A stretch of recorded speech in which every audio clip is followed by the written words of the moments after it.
For those of you who weren't paying attention to that, I was this past week I was down in Charlotte, North Carolina, at a educators conference. There's a faculty development conference that I go to almost every year down in at Johnson C. Smith University in Charlotte, and we were doing, I was giving a presentation talking about Signum stuff and the end of the world and all that kind of thing, and people wanted to see a demonstration, so I'm like, sure. So I hopped onto Twitch. Several of you showed up there for a spontaneous, though brief, little Tolkien discussion, just so that I could kind of demonstrate to people how it worked and everything, and we talked about it afterwards. They were all watching like both of my screens while I was talking there, and everything. It was kind of fun, but it also completely messed up my interface because I had to just kind of wing a bunch of things differently than I normally do, so I'm all behindhand on things here.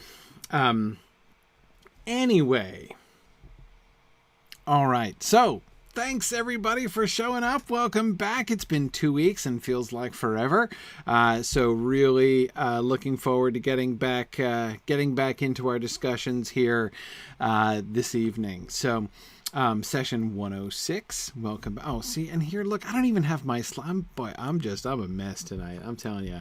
And so my audio is a little messed up. That was the technical issue. I told you guys I was wrestling with a technical issue. That's actually the technical issue that I was wrestling with, because my normal interface for sound it's just like not working. Can't get it to work. Don't know why it won't work. So I'm not able. Normally I'm able to pipe in the game sounds and also the sound from what's it called, Discord, so that you guys can hear Valori when we talk during the field trip, but not working. So no audio from there, but I think you can get me, right? I think you can hear me, so I'll have to live with just that. And anyway, as it happens, poor Valori is ill this evening anyway, so couldn't be with us. So, we'll just have to live with it one way and another. All right. Okay. I've got my slides. There we go. My slideshow. And we are all set there. Okay. Very good. So tonight, Insistent Merriment. This is, we're going to see Merry and Pippin being incapable of being suppressed by Gandalf as they all get back together as Frodo and Sam rejoin the party. Everybody from Strider, except Strider, of course, from their party from Bree. We're totally gonna get there tonight. That's absolutely gonna happen. And I'm sort of realizing that you guys have been foreboding that our pace through the text was going to continue to slow down, and I'm afraid you're kind of right. As I was looking ahead through the rest of the chapter, and how much more of the chapter we still have, in addition to the really long poem with like the super fascinating history that I once wrote an entire article about. There's still a lot to do in many meetings, but it's all good. It's all good. The council by Christmas, Tony. That's it. If we can get to the council, forget finishing the council. If we can start the council by Christmas, we'll be doing pretty well, I think. But anyway, that's how we roll here in Exploring Lord of the Rings. So, quick announcements before I begin. Today's the last day. You may have remembered that I mentioned we were having a special on my Story of the Hobbit course for Anytime audits, and that's today is the day that is expiring. So, just wanted to make sure to mention that if you didn't get a chance to look at that yet. But more pressingly, Mootcast. So Mythmoot is coming up soon. We are just over a week away from Mythmoot. Mythmoot is next Thursday. Begins next Thursday, goes through next Sunday. So the 27th through the 30th of this very month as is. So there's still time for you to sign up for Mootcast. We've had a bunch of people sign up for Mootcast. It's going to be a great group of people joining us virtually, as well, of course, as the wonderful group of people who will be there. We're going to have over 100 people there in person. We're starting to push up towards 50 people who are going to be attending virtually. So it'll be great. I'm really excited for people being able to participate who aren't able to be there. This has been, as I've mentioned before, something I've really wanted for many years. So anyway, I'm looking forward to that. Don't forget, we can't do, sort of Mootcast sales. Like, we can't give access to the recordings after the event. So you have to sign up for Mootcast if you want to participate. If you want to get the full list of the recordings of all the things happening at MythMoot, you need to register by the end of the conference. So by next Sunday, the 30th. However, of course, it actually starts on the 27th, next Thursday. So if you want to be involved in things live, that's the deadline. Tony, will there be interaction through the Mootcast? Yes. That's sort of a new thing, right? Basically, my plan, I'm going to be manning the Mootcast in at least one of the rooms.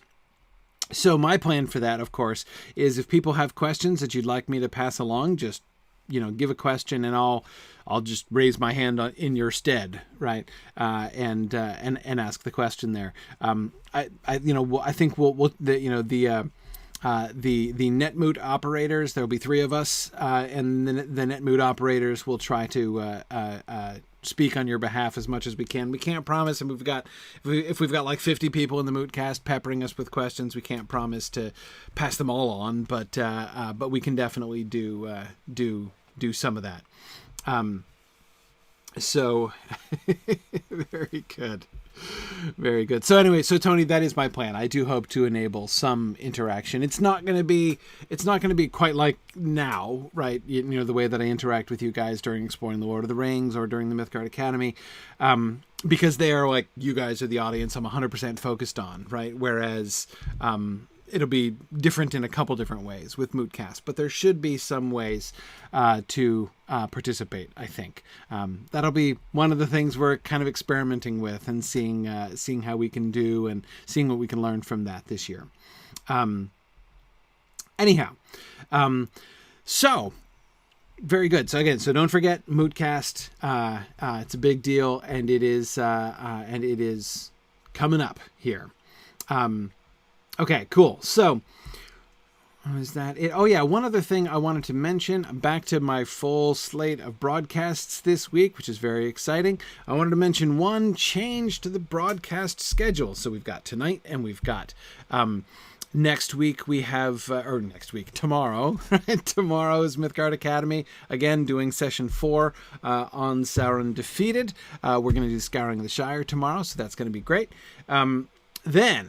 So normally Film happens on Friday mornings. It has been on Friday mornings for like the last 4 years, but we're changing. As of this week, we're changing. And we're going to have Film on Thursday evenings. So that's going to happen Thursday evening at 10 p.m. Eastern Time will be Film, the next Film episode. So this coming Thursday, day after tomorrow, 10 p.m. Eastern Time is going to be Film. We'll broadcast that on Twitch, as we've been doing there, as well as using our normal GoToWebinar link as well. So, okay. So that's coming up. And then, of course, I have my Grifflet stream again. I feel like I haven't seen Grifflet in quite some time. We'll have that again on Friday afternoon. So all is set. Let's see. Who do we contact about escort duty for Mythmoot Lotro? Great question, JJ. Why don't you contact Valori if you can? Valori or Druid's Fire. I think probably either one of them can kind of sync that up. Not organizing that, so I would definitely mention it to either Valori or Druid's Fire, and they can get it together. Okay. Yep. Great. Okay. I think that is the end of my announcements for tonight. So very good. All right. Now that I'm finally getting myself together here, I hope. Cool. Oh, spiritual boulders. Yes, absolutely. The name Grifflet, by the way, is just derived from one of my personal favorite Knights of the Round Table, Sir Grifflet. Sir Griflet, le fils de Dieu. I don't know why he's called the Son of God. That's never actually made any sense to me at all. But anyway, Sir Griflet was always, for some reason, which I'm not even really quite sure of, one of my favorite Knights of the Round Table when I was younger. So, Griflet, it's an Arthurian name. Because, there are hobbits who have, like, amusingly Arthurian names, like Dodinas, for instance. That's a Knight of the Round Table as well. So I thought Griflet might sort of fit in that way, in that same kind of mock heroic sort of mode that so many Hobbit names are adopted in Tolkien's world. Okay, and let's see. I think I actually have neglected yet another interface. You would have thought that I had already the opportunity to forget them all, but I think I managed to forget another one. No worries. Okay, very good. Then let's get straight into our questions. There are a bunch of really good comments that came in to the discussion board. Didn't have time to talk about all of them tonight, but I did want to highlight a couple of them as always. So first, this is a comment from a new user called Bingolfin, which I have to admit I stared at for quite an embarrassing amount of time before I got the joke. I just sort of was looking at that name like, wait, I don't get it. And then I'm like, okay, yeah, now I get it. Anyway, so yeah, I was super embarrassed by how long that took me to figure out. Anyhow, Bingolfin says, I've been rushing to catch up since starting exploring the Lord of the Rings 6-ish weeks ago. 90 episodes in 6 weeks is some serious dedication, my friend. So that is really something. In regards to Aragorn saying that Glorfindel dwells in the House of Elrond, I always assumed that it showed how special he was and his close ties to Elrond and his family. Like in Lotro, I also assume that Rivendell has more in it than Elrond's house and is full of inhabitants and buildings, recognizing Elrond as a lord, but not all living in his house. Those who actually dwell in his house would be a small number. Arwen and the twins, Aragorn when he's there, Gorefindel, special guests and others, but hardly everybody who lives in Rivendell. Through Bilbo, Frodo, and Sam, we know quite a bit about Rivendell, so would through Bilbo, Frodo and Sam would know quite a bit about Rivendell, so would understand the distinction between living in Rivendell and living in the House of Elrond, and so Strider was showing the special relationship that was shared between Glorfindel and Elrond. Or am I just missing something obvious that has led me way off base? I think this is a really interesting observation. So, because we had talked about, I hadn't thought about that precisely. We were mainly thinking about, when he says in the House of Elrond, does he mean like physically the house, right? Or does he mean like he is part of the, he sort of, just like Gildor says, I am of the House of Finrod. Anyway, I definitely think that this is an interesting way of thinking about it. Now, we talked about whether or not there was more than one house in Rivendell, right? In the paintings, you only see the one house. And it speaks, like the last homely house thing does suggest, that it's one large building there in the valley. I'm definitely willing to agree. The Lotro adaptation of Rivendell also makes a good deal of sense to me, especially given what Rivendell is now, right? It's not just a kind of, I don't know what, like retreat center or something like that. I guess technically it was a retreat center back in the wars in the Second Age.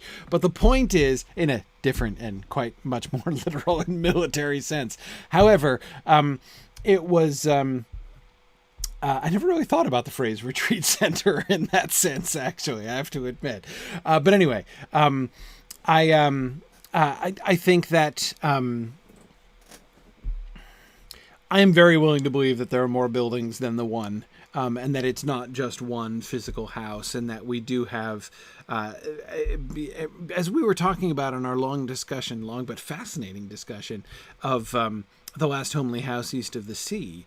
I think that, the idea that it is, really the place where especially many of the high elves have come. I mean, it's obviously one of the primary centers, even more than the havens, really. I mean, primarily you've got Rivendell and Lothlorien.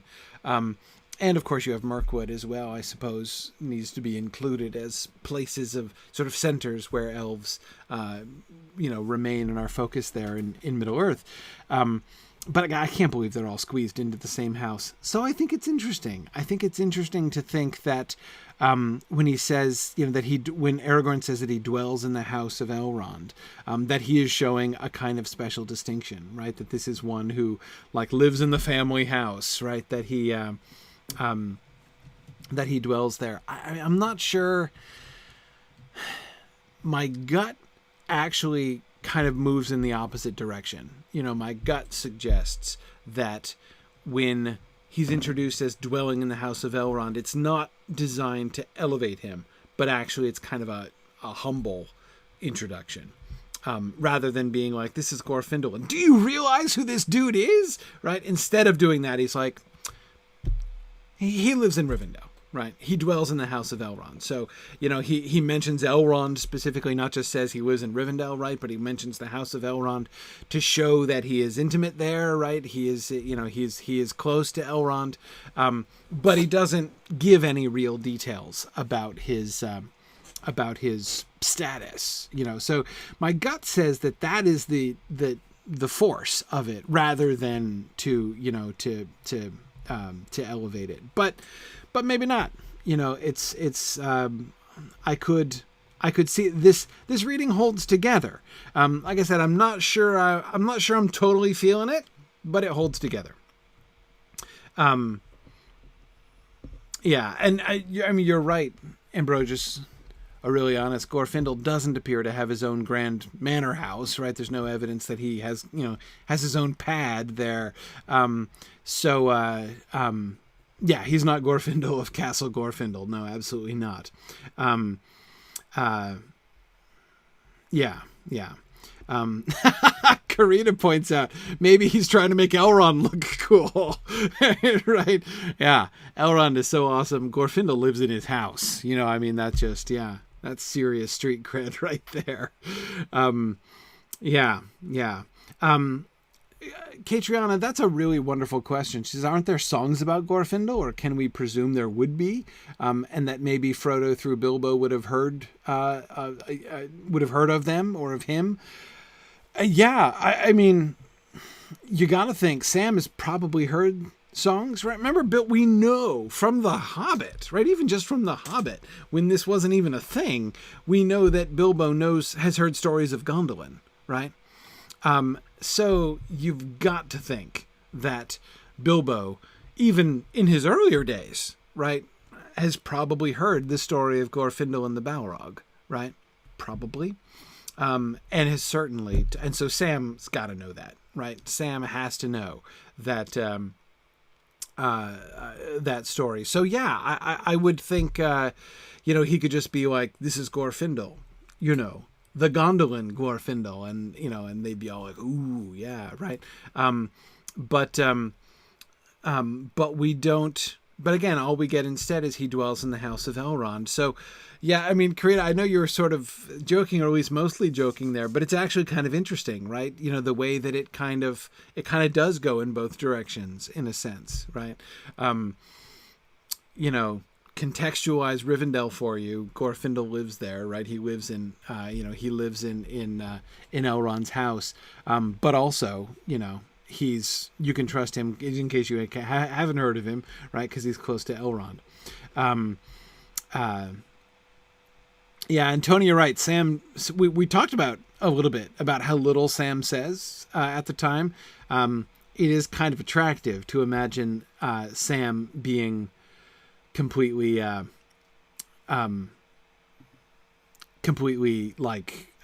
starstruck right at that point. I kind of like that. Yeah, Matt, I agree. I cannot imagine Bilbo leaving out the details of Sting's companion blades and their origins. Exactly. I mean, we know it is from that moment at the beginning of chapter 5 in The Hobbit when Bilbo first draws his sword and sees it glowing, around the edges, that he realizes that he is carrying a blade out of Gondolin, right, as he introduces it to Gollum a little bit later on in that same chapter. So the fact that Bilbo has a sword of legend, right, that dates back to Gondolin, we know how pleased he is about that, because we're told how pleased he is about that. And Matt, I absolutely agree. It is hard to believe that as Bilbo aged and began to tire even his neighbors, right, with ridiculous stories or songs of his old adventures, that he wouldn't have told such an appreciative audience as Sam and Frodo those particular stories. So yeah, no, I agree. It's got to be. It's got to be. Yeah. Yeah, good. Let's see. JJ asked, why doesn't Bilbo ever translate Sting into Sindarin? Oh, I'm sure he did, right? I'm sure he did. But, there's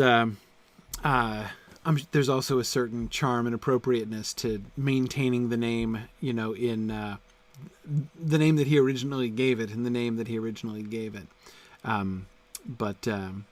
Yeah, exactly. As Cecilia says, you can imagine somebody saying, "Are you the Glorfindel?" Right? But then again, it's easy to imagine Sam not having the gumption to say that, right, to Gorefindel's face there.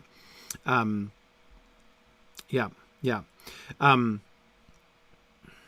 absolutely.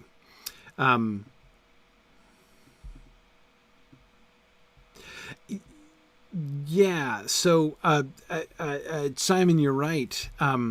The thinking about Glorfindel living with Elrond does interestingly recontextualize Elrond's inspecting the swords, right?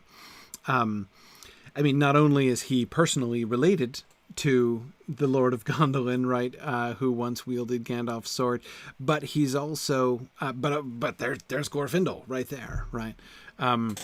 So yeah. And that is absolutely spiritual boulders. You are correct. Tolkien was, it's my opinion, it's my reading of his drafts that Gorfindel's name was, Glorfindel was the last recycled name, when he was just recycling a concept so that he was Glorfindel-esque, right? He's sort of recalling Gorefindel. It was the concept and the name of Gorefindel recycled out of his old stories. And it was later on that Tolkien decided, no, he's not going to be recycled. He's literally going to be Gorefindel himself returned. That was a decision he doesn't make finally until substantially later down the road. I agree, absolutely. He sort of retcons into that, but this is part of the fun, right? To be entering into Tolkien's process of retcon, because of course, as he makes that decision, it has certain consequences for the story, and as we think about those consequences, a bunch of connections like that, just exactly like the one that Simon was just making, are really, really interesting, right? To now imagine Glorfindel being there, kind of looking over Elrond's shoulder as he's holding up Glamdring and being like, dang, yeah, I remember that, right? Turgon wearing that. Tony, he doesn't get around to it, if I'm remembering correctly. He doesn't get around to making a final decision on the Gorfindel question until like the Peoples of Middle-earth, like the final volume of the. I think it's in that collection of writings in like the last couple years before he died, not in the Lost Tales period, the Unfinished Tales, period. The stuff published in Unfinished Tales was generally published within about a decade of the publication of The Lord of the Rings. So the end of the History of Middle-earth stuff generally is later than that. And it was pretty late, I'm pretty sure, if I remember correctly. But I might not remember correctly, because as I've said before, I have deliberately refrained from reading the last few volumes of the History of Middle-earth in preparation for when we get to them. I want them to be kind of fresh and new to me again as I'm going through them with the Mythgard Academy. So I've deliberately been avoiding them for years now as we're working up towards that. Anyway, okay. Let's see. Yeah, okay, great. Hey, okay, so let's move on. So one last quick thing. Rokoko, I saw that you were here with us tonight. Thank you so much for sharing. Rokoko sent this lovely note this week. I found Exploring the Lord of the Rings on YouTube in December during a bout of second trimester insomnia, she says. I thought, so much material, this will last me all pregnancy. But no, I was hooked and we had caught up by April. She says, because in utero babies can apparently hear sound, so he's heard it all too.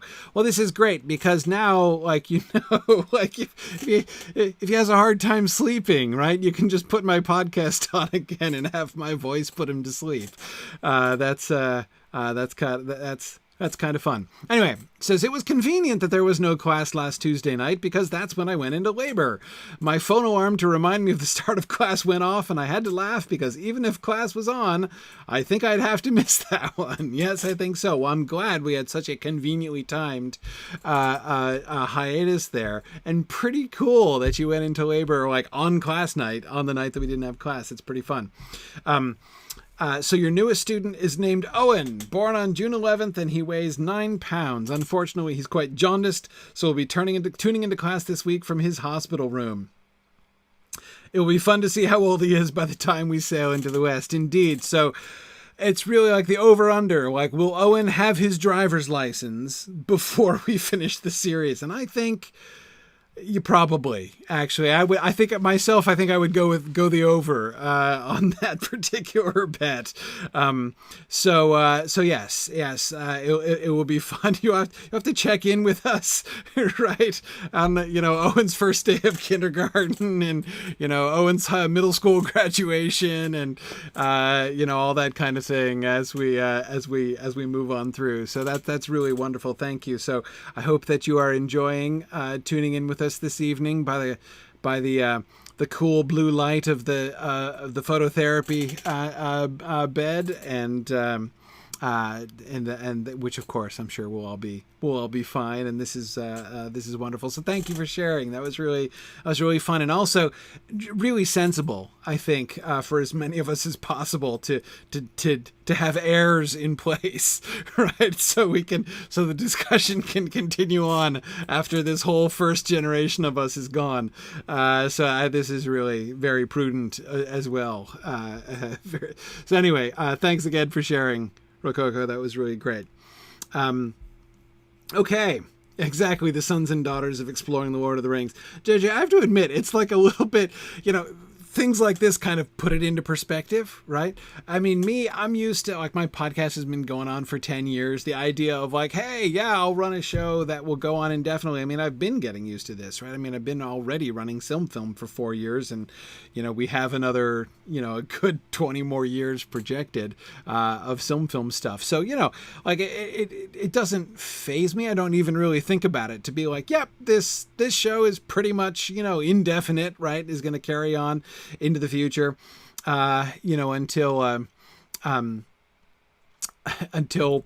don't even know, presumably, until the day I die. But things like this really kind of put it into perspective. And so imagining baby Owen born on the night of Exploring the Lord of the Rings and listening to, hundreds of hours of the podcast in utero, right, growing up to, go off to college and stuff before we finish is it really kind of puts it in perspective. But anyway, exactly, Ardent Crayon. It's just like a generation ship. We will not live to see the destination, but our descendants will.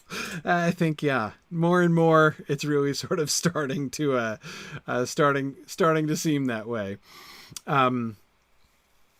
Yeah. Anyway, so it's all very beautiful. Yeah, Matt, I agree. It will be interesting to see. I mean, I think we may very well be changing the entire platform, right, of our discussions. It'll be really neat if virtual reality can catch up with us before we get to the end, and we can have a totally virtual classroom. That would be really fun. But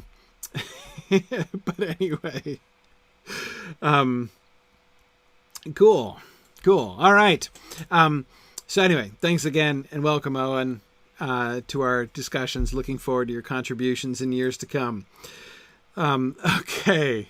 All right. Let's get back to the text. All right. Sam led him along several passages and down many steps and out into a high garden above the steep bank of the river. He found his friends sitting on a porch on the side of the house, looking east. Shadows had fallen in the valley below, but there was still a light on the faces of the mountains far above. The air was warm. The sound of running and falling water was loud, and the evening was filled with a faint scent of trees and flowers, as if summer still lingered in Elrond's gardens. "Hooray!" cried Pippin, springing up. "Here is our noble cousin! Make way for Frodo, Lord of the Ring!" "Hush!" said Gandalf from the shadows at the back of the porch. "Evil things do not come into this valley, but all the same we should not name them. The Lord of the Ring is not Frodo, but the master of the Dark Tower of Mordor, whose power is again stretching out over the world. We are sitting in a fortress. Outside it is getting dark."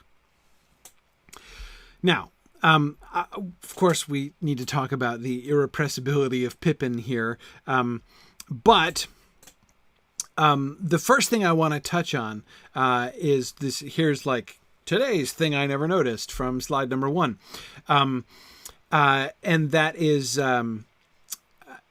the symmetry between the description. Right, the physical description of Rivendell, Frodo's view of Rivendell, right? It's, his first view of Rivendell, really, apart from outside his window, and what Gandalf says, right? Notice how we get shadows, right?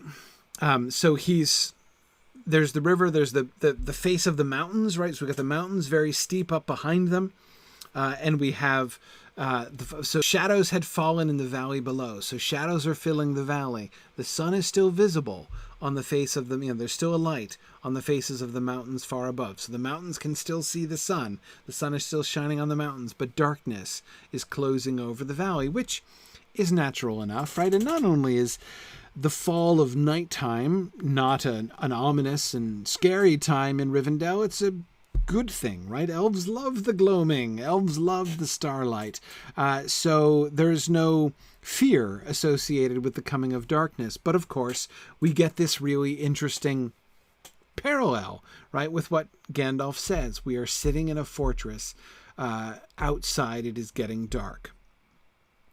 And of course, that's literally what is also happening as well. And the idea of the sort of the mountains with the sunlight shining on them, right, as the sun is falling, and you can still see the light, but the light is no longer directly on them, right, but rather the shadows are kind of rising up around them. Gandalf's words kind of turn what otherwise is sort of a lovely evening time description, right, into something sort of substantially more ominous. And that's interesting. That's interesting. So, yeah, Tony, that is interesting. In the middle of all the long sentences, the short, "the air was warm," stands out. Yeah, that does stand out. A lot of his descriptions tend to be longer sentences. It's very common that he uses compound or complex sentences in his landscape descriptions. Shadows had fallen in the valley below, but there was still a light on the faces of the mountains far above. The sound of running and falling water was loud, and the evening was filled with a faint scent of trees and flowers, as if summer still lingered in Elrond's gardens, right? That kind of sentence structure, I agree, Tony, is what we see more often in landscape description. So the air was warm does really stand out there, right? Yeah, Gilgonthir, it reminds me as well of the effect of those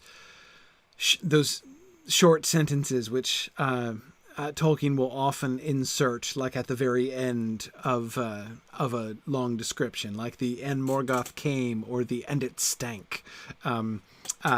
Examples, which are sort of our favorite examples of that. This isn't nearly as dramatic as that, right? Especially since it's kind of inserted right in the middle, right? So it doesn't have that same kind of, the momentum of the long rolling periods, and then boom to the short sentence at the end, right?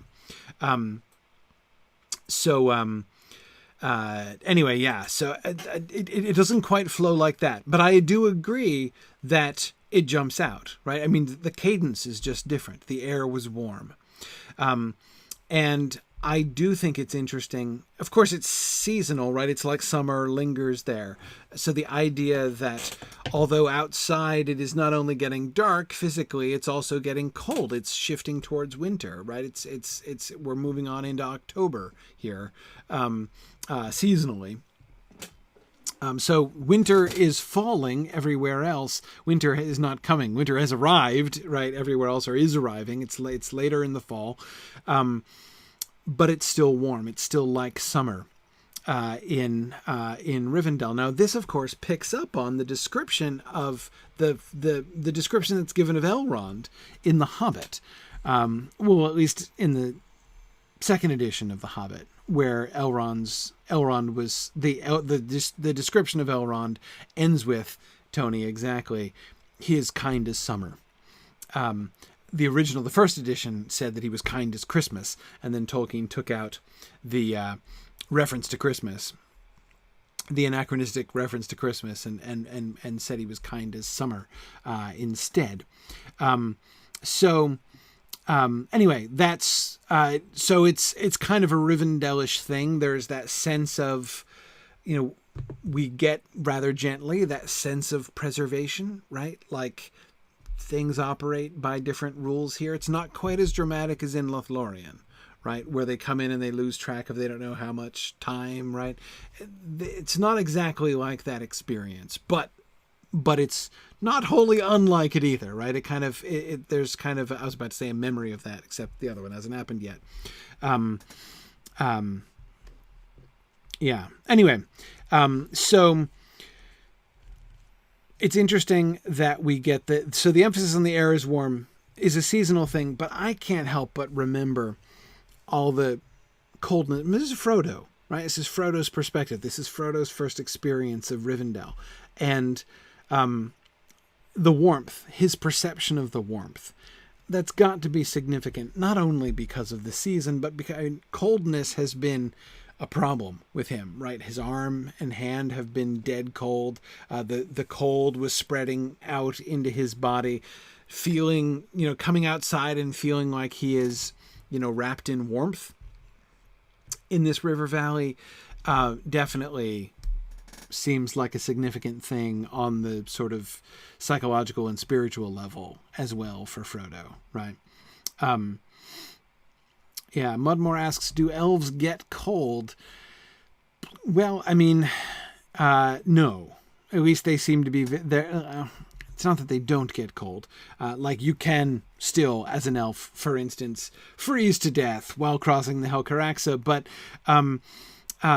elves are much more resistant to the cold. We know, and we'll see that soon enough.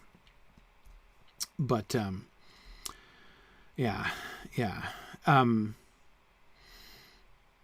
good. Okay. So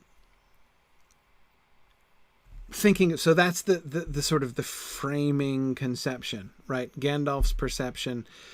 It's almost like Gandalf is offering a direct response to Pippin's remark, but it's also almost as if he's offering a kind of gloss on what is physically surrounding them, right? Just as the light is fading, this light of the sun is still visible to us, and in high places it might still be shining, but down here where we are, the darkness is growing around us, right? It's almost like he's saying, hey, look around, apply this, right? Interpret the land around you and understand the spiritual significance of this. This is an allegory of where we are, right? And you need to take it seriously. But let's go back to Pippin's comment, of course, because it's quite remarkable. So forget Gandalf's response for a second. Let's just focus on what Pippin says. Hooray! Here is our noble cousin, Make way for Frodo, Lord of the Ring. The Lord of the Ring comment is obviously the big one. But let's start with our noble cousin. And I'm forgetting already. There was someone who was talking about this passage. Arden Crayon, it was you, wasn't it? About this passage, you posted on this in the discussion board? Yeah. Okay, I thought so. And made some really great observations. One of Arden Crayon's observation was, or one of his speculations about the first half of this quotation is like, why does he call him our noble cousin? Right? Cousin is one thing. Noble? Why does he say noble? That sounds like he's teasing Frodo, and I agree with you, Arden Crayon. It does sound like he is teasing him.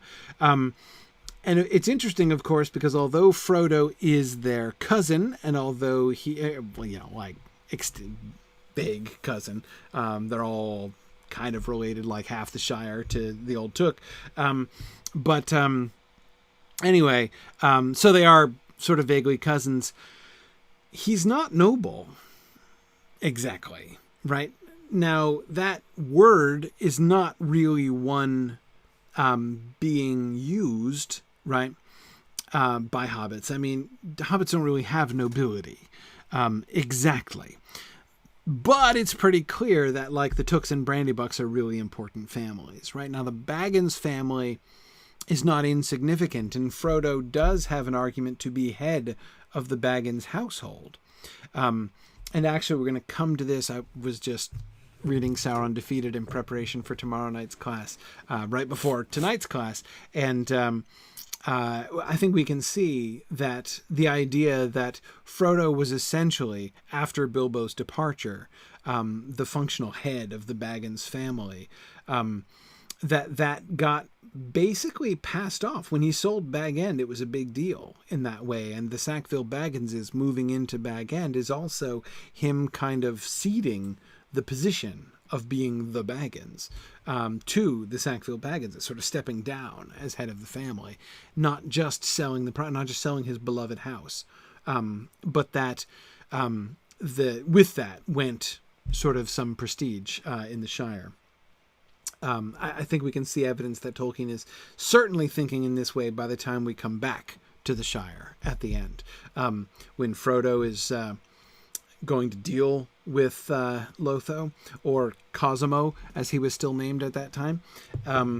Cosimo Sackville Baggins. Kind of like Cosimo, not going to lie. I'm a bit of a fan of Cosimo. But anyhow, but head of the Baggins family or not, he's not noble. And again, anyway, that's not really a word that they use. So I'm trying to figure out the sort of the thrust of his joke, right? Like, he's teasing Frodo. On what is he teasing? He could be just sort of praising him. Now, I wonder, could it be the clothes? Remember, he got dressed in those nice new fitting, well-fitting new clothes made for him by the elves, right? Does he look particularly splendid, right? Does he look especially princely, emerging, right, for the first time? And he's like, here is our noble cousin, right? And it's something like a mock fanfare, Tony. Exactly. Yeah, good. Belongsmon, you were thinking about the clothes too. Yeah, exactly. That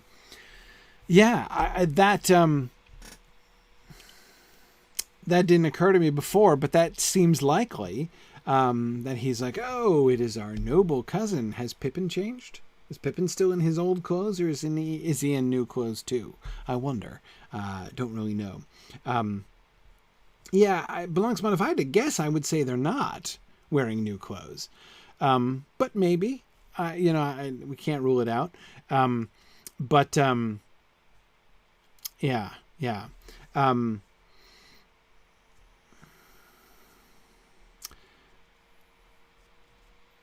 I don't think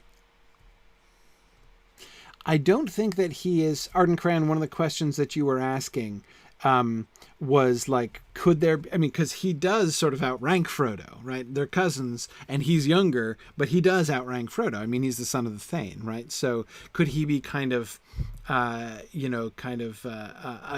Frodo on that level, right? And I'm not saying I think that that's impossible, because I don't. I mean, I can totally see them doing that in some way, though a lot of the humor, the sort of hobbitry humor, often it seems to often be self-deprecating. So I'm not sure that would be their first move there. But still, I don't think that's impossible. But I bet it's like that, the sort of him teasing Frodo for his splendid appearance. And Tony, you're absolutely right, that he has grown in stature, so Pippin is speaking truth in jest. Yeah, exactly. Remember, even Frodo was thinking that he looked twice the Hobbit that he used to, right? He has definitely improved, right? And of course, the last time Pippin saw him, he was still probably looking like death, only very slightly warmed over on half of his and only on one side, right? So, there's lots of reasons why Pippin would be commenting amusingly, right, and jokingly on how good Frodo looks, right, when he comes out. Nice new clothes. Good to see you on your feet again. You're looking fantastic. You look not only healed, but really better.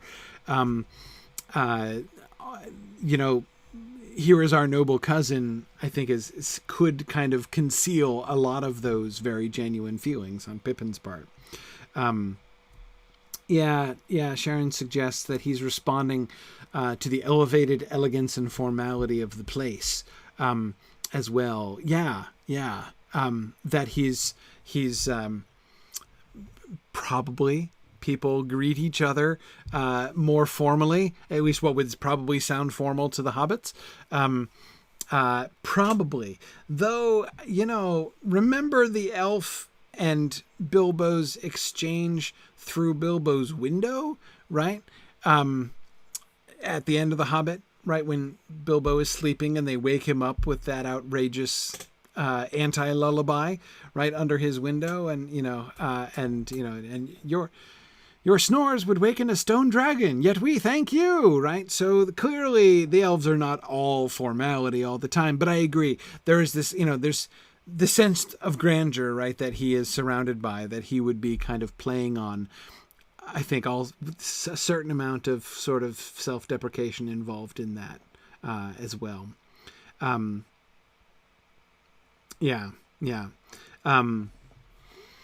Anyway, now for the second part. Make way for Frodo, Lord of the Ring. Why would he say that? Why would Pippin say that? And here, Ardent Crayon, I agree with you, that it seems to me very likely that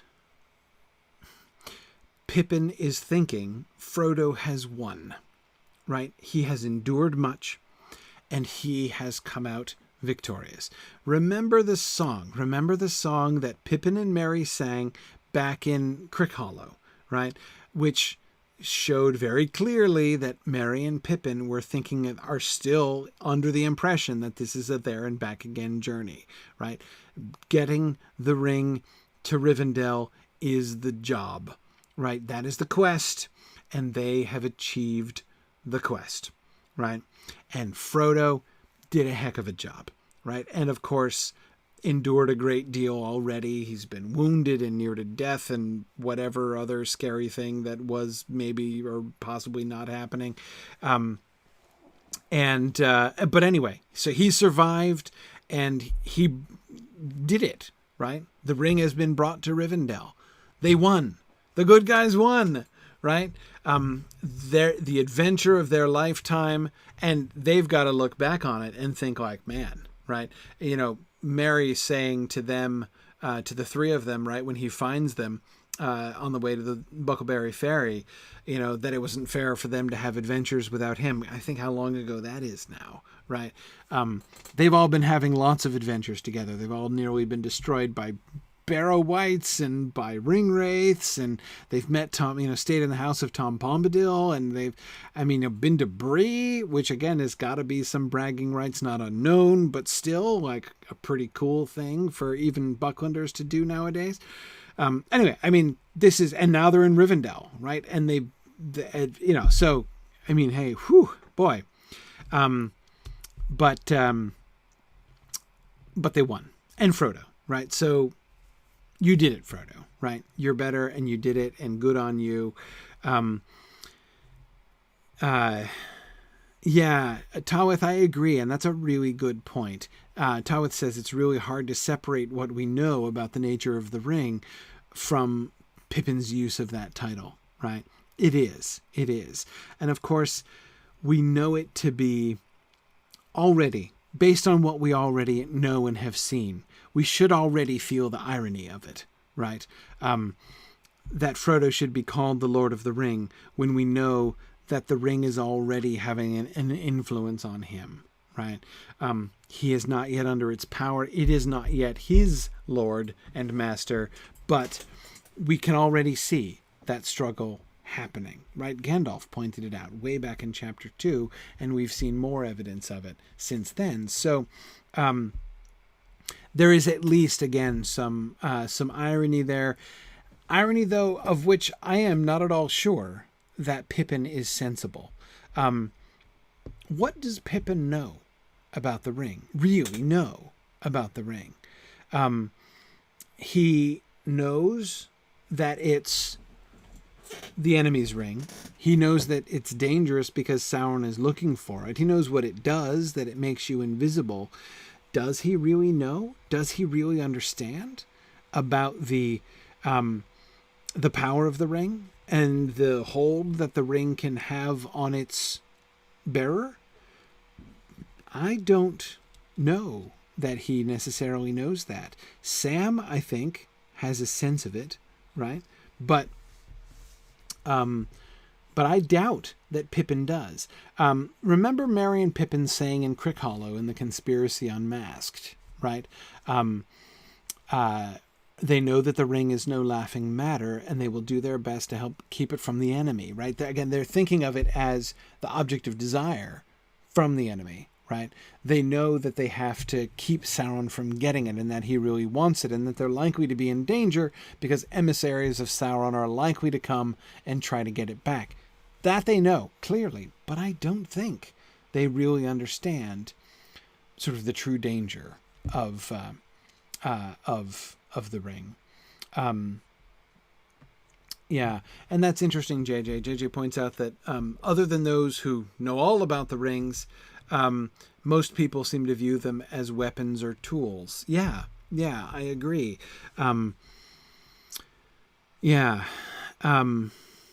Exactly, Tim. Pippin would know secondhand from Sam, but how much would Sam tell him? I'm not sure. We know that Sam dried up when he was caught, and the whole conversation with the trying to throw the ring in the fire and Gandalf explaining what the ring did to Gollum, and the danger of having the ring. That's the conversation that Sam overhears where he gets caught and where he considers himself as on parole and he dries up, right? So I don't think that conversation he conveyed to Pippin and Merry prior to the Conspiracy Unmasked. Would he have told them anything of that after the fact? After the conspiracy was unmasked and they all started traveling together? I can't imagine Sam taking that on himself, honestly. I think that he would let Frodo talk about that if Frodo wanted to talk about that. And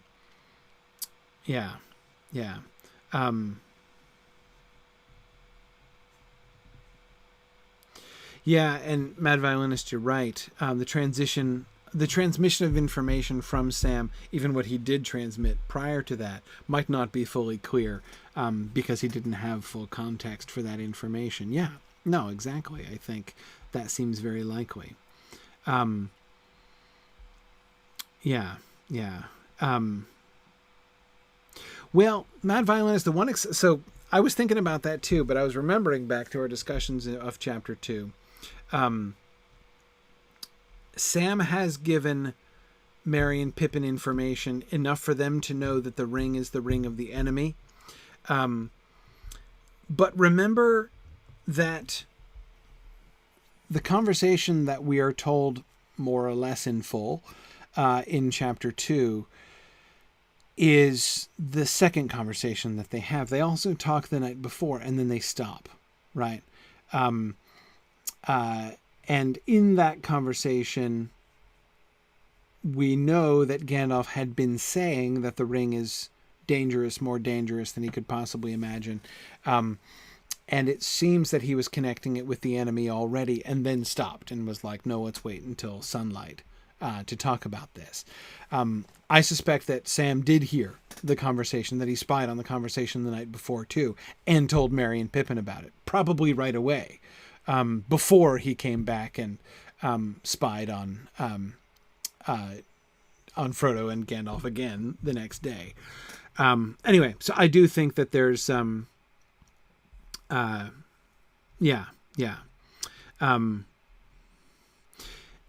he is walking back from the Green Dragon, reflecting on the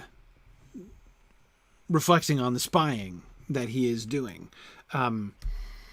So yeah, I think there's time for him to spy on that other conversation too, but I'd have to go back and check. But I think there's time for that. Anyway, it's not necessarily that significant. I still don't think he is reflecting on Hell's Mad Violinist. You're right. But no, I think he's thinking about, he's definitely thinking about spying. Yeah. Oh yeah. Of that, I feel fairly certain. Thinking about his business that he has at Bag End. He's got a job of work ahead of him, and it's not just the grass cutting that he's thinking about. But anyway, yeah, good. Fourth Dauntless points out that Sam left the Green Dragon before it was full dark, and Gandalf stopped the conversation because he didn't want to discuss the ring at night. That's what I thought, Fourth Dauntless. I thought that there was a window there for Sam to get back, still hear that conversation, which was happening after dark, right? And then even quite possibly late at night, or first thing in the morning, tell Merry and Pippin about it before he comes back and continues to spy. Anyway, I don't want to get too sidetracked on that. The point is, I still don't think there is much reason to believe that Merry and Pippin fully understand the nature of the ring and the power of the ring. Frodo doesn't talk about it, and I don't think Sam will talk about it without Frodo's approval, without Frodo's agreement there. Anyway, Lord of the Ring. What he would be praising then would be... It's interesting to me that, however, given that, it's interesting that he chooses to characterize, because that's kind of how I see it. I'm not sure I can see it in any other way. The title, The Lord of the Ring, seems to suggest a kind of dominance. Not dominance, that's not the right word. Triumph over the ring itself, right? That Pippin even perceives the ring as some kind of... I don't think he can. I don't think he can perceive it as some kind of foe whom Frodo has conquered. I don't think that's what he can mean by Lord of the Ring. I think he has to mean...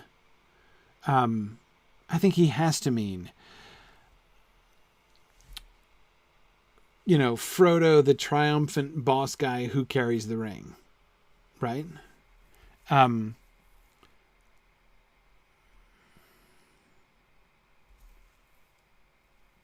Yeah. See, I don't think Gandalf knows. Frodo also knows the significance of the claiming of the ring, right?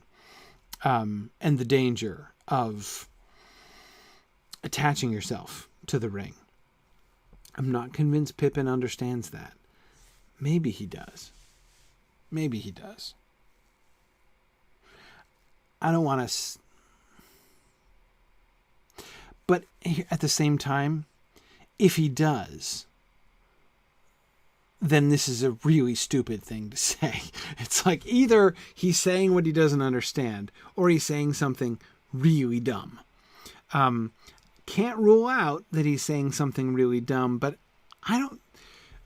Pippin is rash, but I don't think he is going to, if he knew. I mean, it's like, if he knew what was really at issue there, I don't think he would make this joke, right? I mean, hobbits give each other a hard time, but to do something like that would be the equivalent of like joking about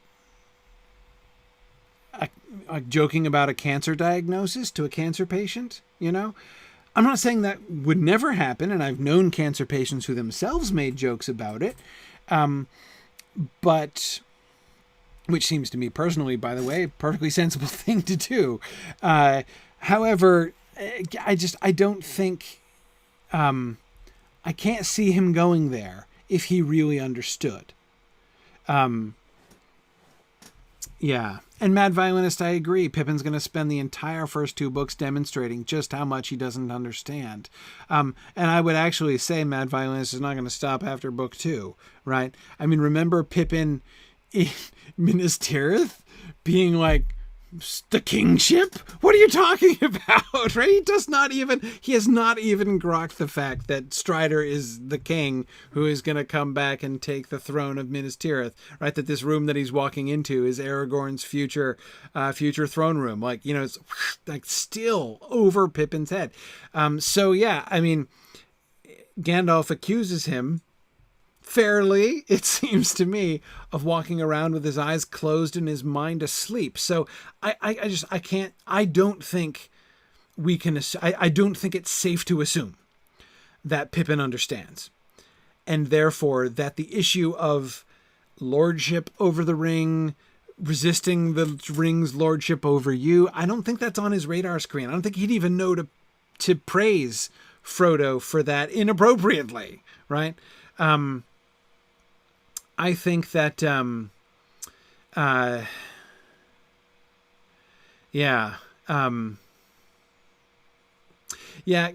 I agree. I do think that when he swears himself to Denethor, that's a turning point for Pippin. Agreed. But that's a long way down the road, right? For now, he's still pretty clueless. So, therefore, you're Pippin. You're clueless. You don't know that lordship is an issue with the ring, right? All you know, you definitely know that this is Sauron's ring and that he wants it back and that it's dangerous.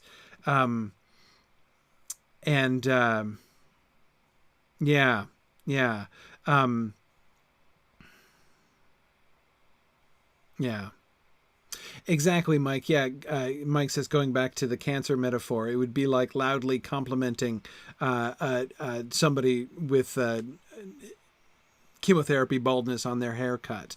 Yeah, it would be kind of like that. And again, I'm not saying that kind of teasing is utterly impossible or completely outside the realm of hobbitry, but it doesn't feel to me exactly the same, right?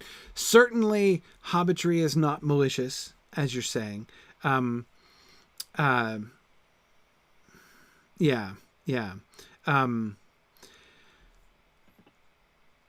thinking, at the end of the day, I think that what he means is, Frodo, you won, right?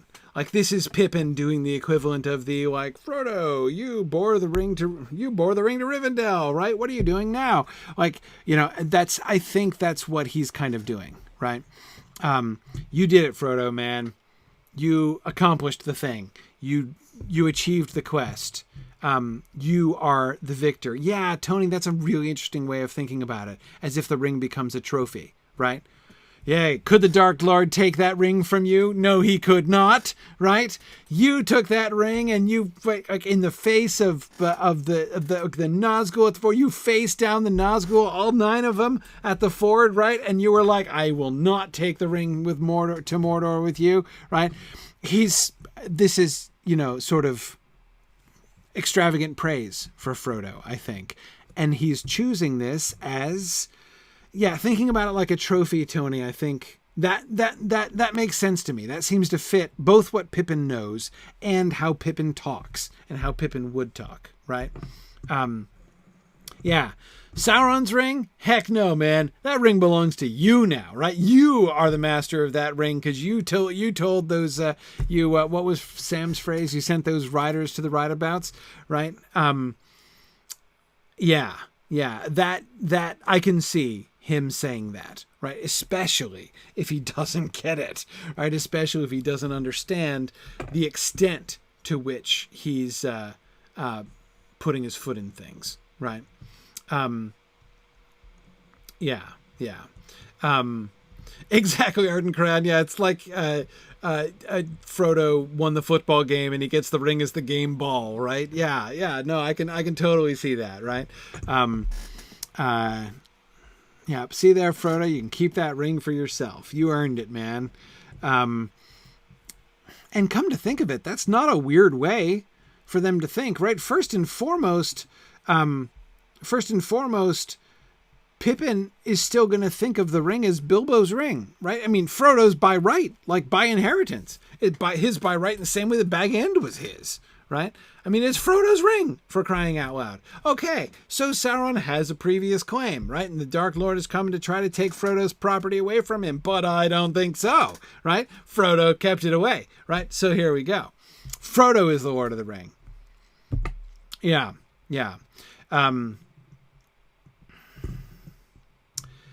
Yes.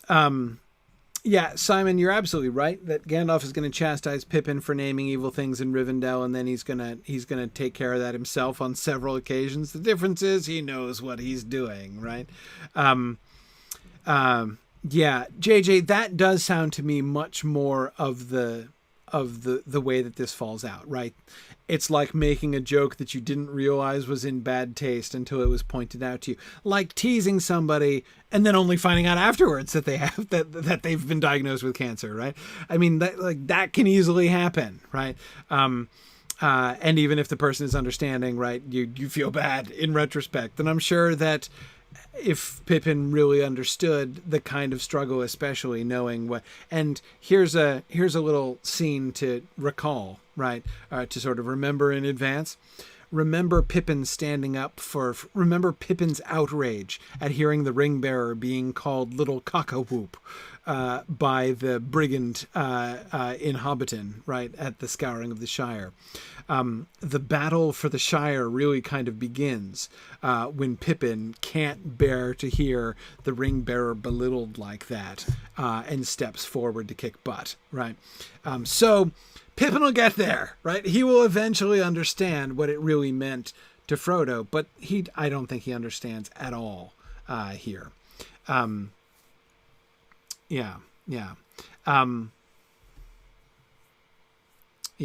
And absolutely, Matt, that's just exactly what I'm thinking. From where Pippin is standing, Frodo just stood up to all 9 of the ring wraiths, right, by himself at the ford. Like, he was with the helping team right on the other side, and obviously he knows the flood is what took him out. But still, what did he see? Pippin, right? Pippin with his little torches in his hands, right, coming down, charging alongside Glorfindel and Aragorn, right, at the rider still on the shore. But what does he see? He sees Frodo, right, on horseback, turned, facing them, and the Black Rider, the Lord of the Ring Wraiths there in the ford, right, and Frodo defying them. It's a good look, right?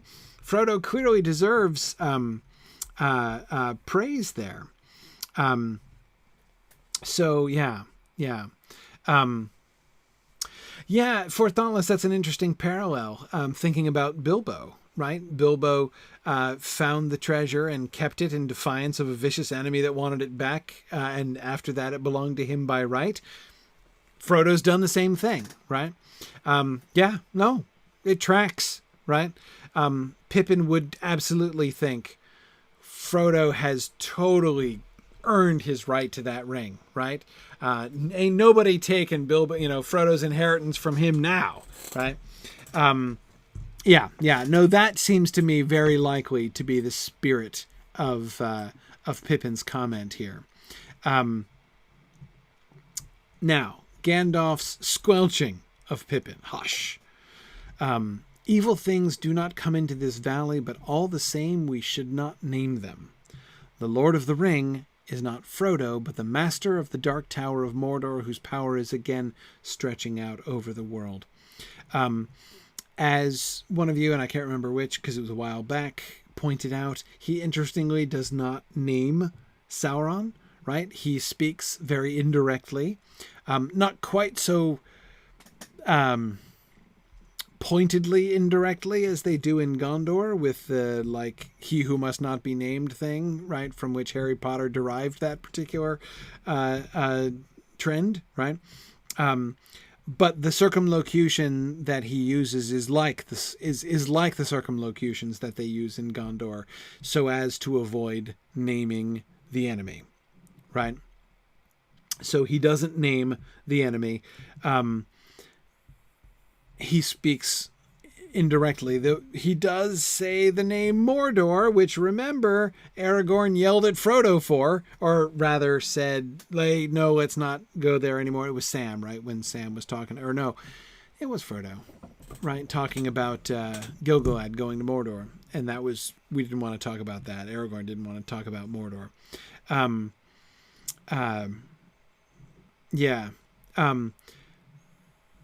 Right, he does say the Lord of the Ring, which is the thing that he was chastising Pippin for. The point there, well, okay. On the one hand, Lord of the Ring is still a circumlocution. That's not the enemy's name, in fact, right?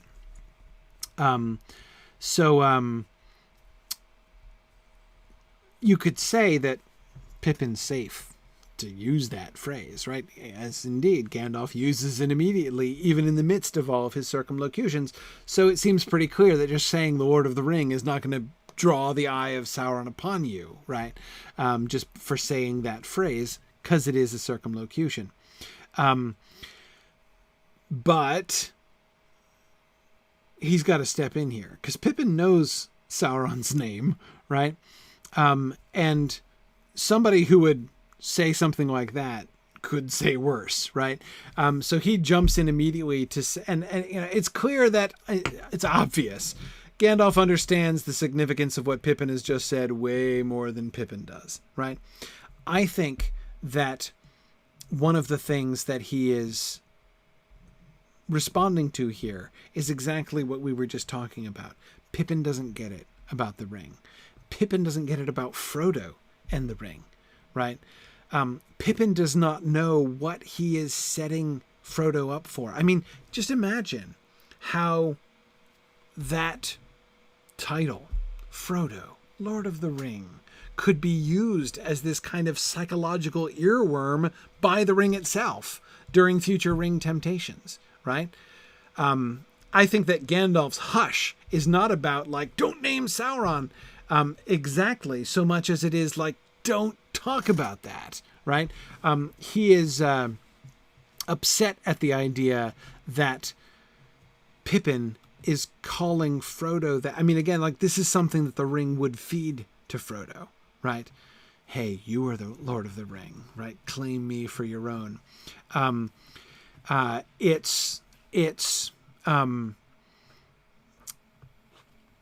He wants to head off that line of conversation instantly, right? Pippin, you have no idea what you're talking about. You have no idea the can of worms that you are opening up by even just in jest encouraging Frodo to think in that way, right?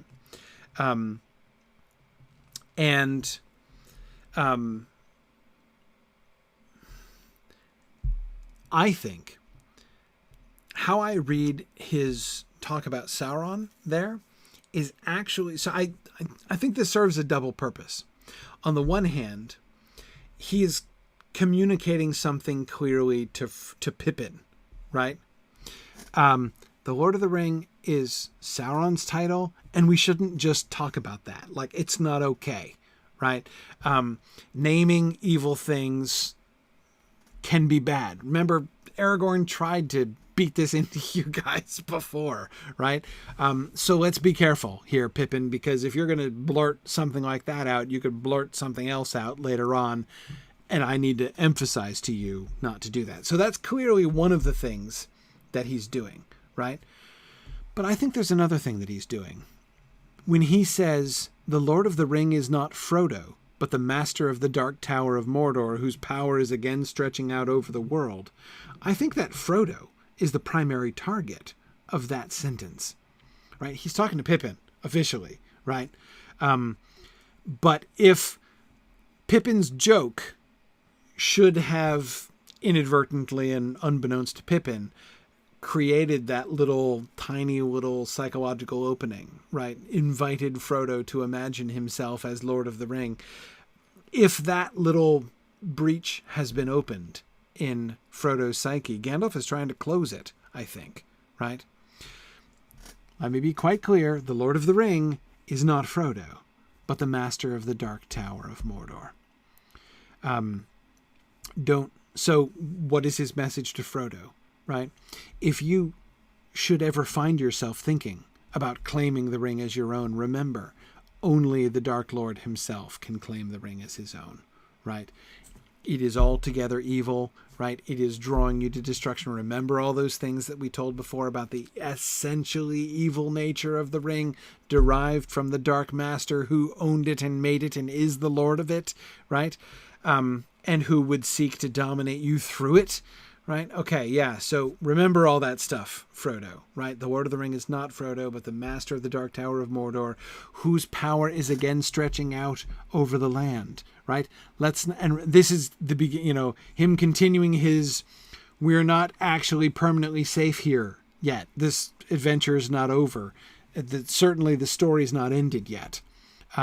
The ring is here, great, but now what? Whether or not Frodo moves on himself, this is a big deal, right? And again, so not only remember Frodo, the association between this ring and its real master, right? And the nature of that real master and the nature of this ring, but remember that he is stretching out his power over the world.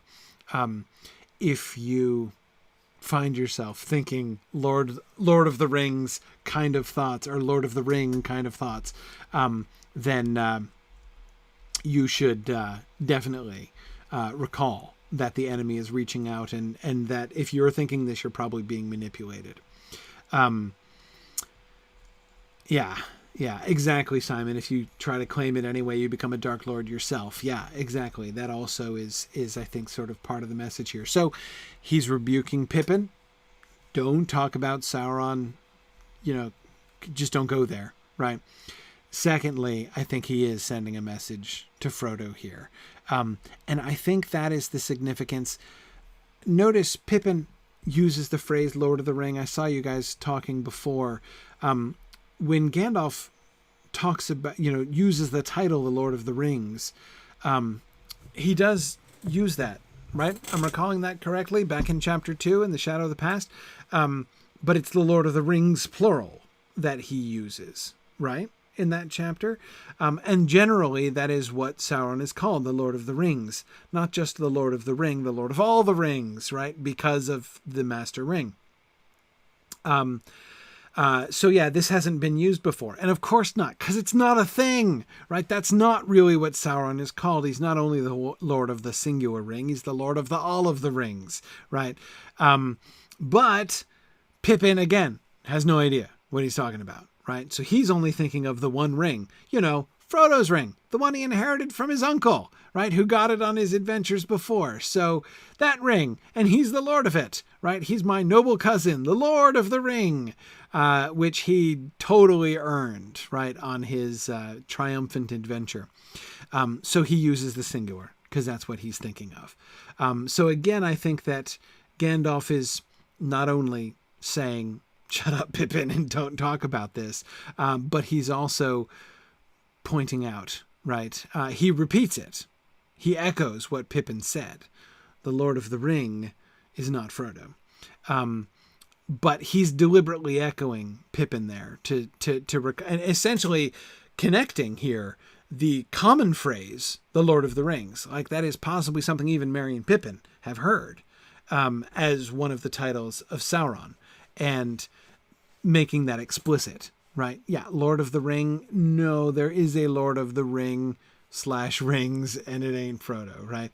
Oh yeah, Lord of the Rings, right? That title kind of already taken. Never mind Frodo. I'm not going to call you that anymore, right? Yeah, exactly, JJ. Pippin thinks of the title meaning the guy who has the ring, right? Exactly. Yeah.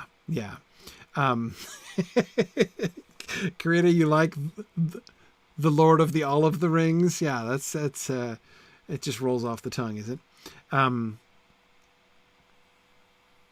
Yeah. So Trifle, you're talking about the Lord of the Rings. Is it known as a thing?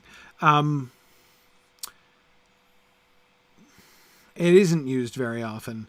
The one thing that the primary thing that we have to go on, and I saw Tim mention this much earlier on tonight, is the title of the book, right? When Frodo writes the title, he calls it The Downfall of the Lord of the Rings. So that's, the downfall of the Lord of the Rings and the Return of the King, etc., etc. So he uses that title for Sauron in the title of the story that he gives when he finishes it. And I don't think he's making it up. We know that Gandalf used it as well. So we see it at the beginning, we see it at the end. Is it common? Is it on the street, right? Would Pippin have grown up knowing it? Not necessarily, but I think that they might, he could have, but again, even if he hasn't, right? In fact, you could argue, Trifle, I could see an argument that says Gandalf's repetition, instead of correcting him, being like the Lord of the Rings is not Frodo, right? Instead of correcting him, he just repeats him, right? To say, like the Lord of the Ring, to repeat that ridiculous and immensely foolish title you just gave to your friend, is not Frodo, right? That I could see as an argument that Pippin doesn't know the proper title, the Lord of the Rings. But anyway, I don't think it has to be a name with which Pippin is familiar for Gandalf's correction to be appropriate there. Yeah, good. I see several of you, Karita and Lady Shmebulok and Viedra, empathizing with Pippin. Karita was saying that she gets secondhand embarrassment reading Pippin's lines, like, "Oh man, I want to be a Sam, but I'm pretty sure I'm a Pippin." Yeah. No, Karita, the place I feel that most strongly is when Pippin throws the stone into the well in Moria. I'm like, I probably would have done that, actually. Yeah, I can totally see that. Yeah.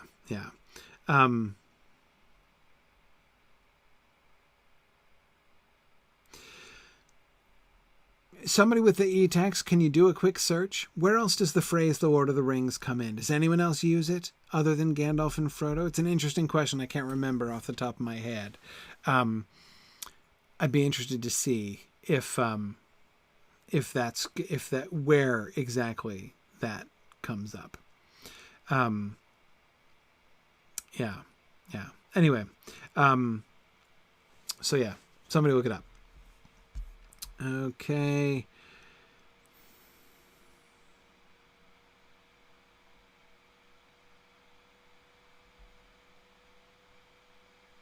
Glorfindel will use it in the Council of Elrond. That's interesting.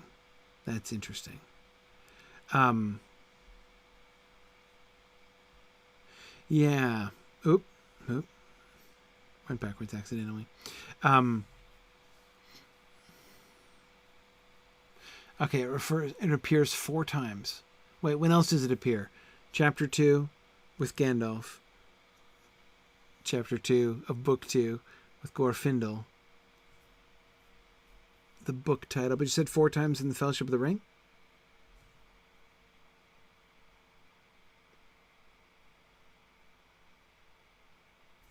Interesting. Right.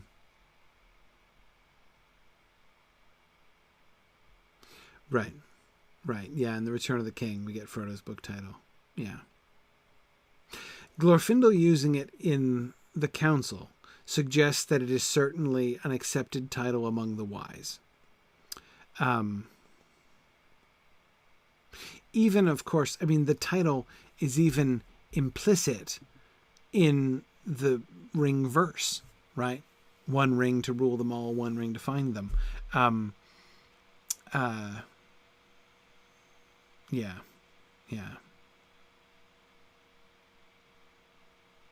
Okay, 4 times in the Fellowship and 3 in the Return of the King. Yeah. What are the other 4? I'm thinking of 3. Gandalf in Shadow of the Past, Glorfindel in the Council of Elrond, which Matt pointed out, and Frodo's book title. Where else? Who else says it and where? That's what I want to know.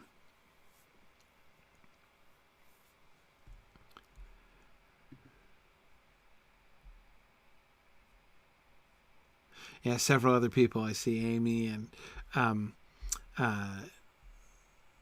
others thinking about would definitely throw the stone down in the well too. Yeah.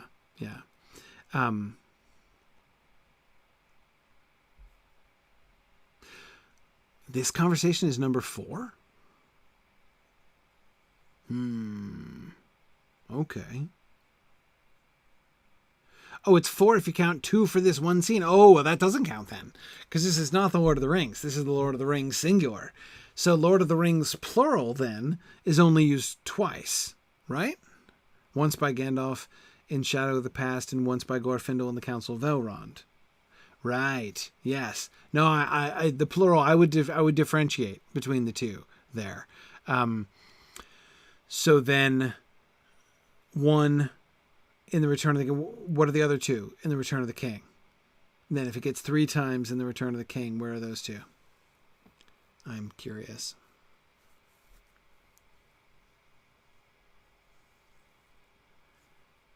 Yeah. And it's not mentioned. It's not that title isn't used at all in the 2 Towers, which is not surprising. Okay.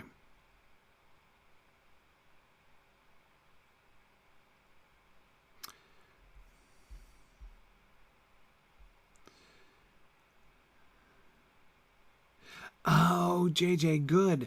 He had said it earlier on in this chapter, which arguably I should have remembered. The Black Riders are the ring wraiths, the 9 servants of the Lord of the Rings. Good. Okay, good. So we did have it recently. So we, the readers, should have been reminded of it, so that we can hear the echo very clearly. Right, when Gandalf just a few pages ago has mentioned the 9 servants of the Lord of the Rings, obviously referring to Sauron, and then Pippin unknowingly echoes it here. Okay.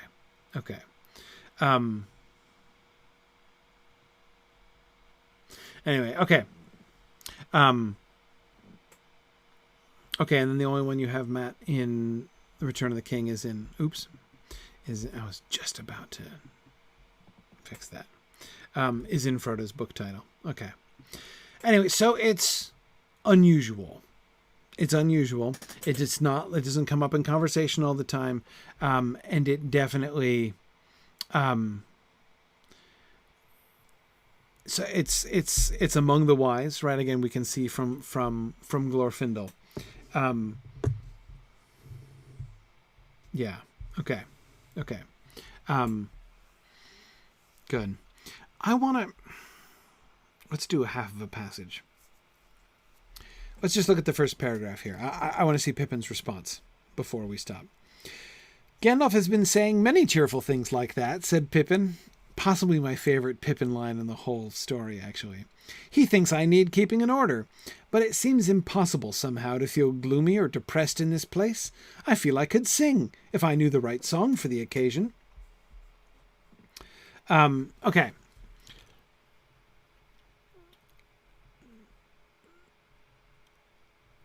Gandalf has been saying many cheerful things like that.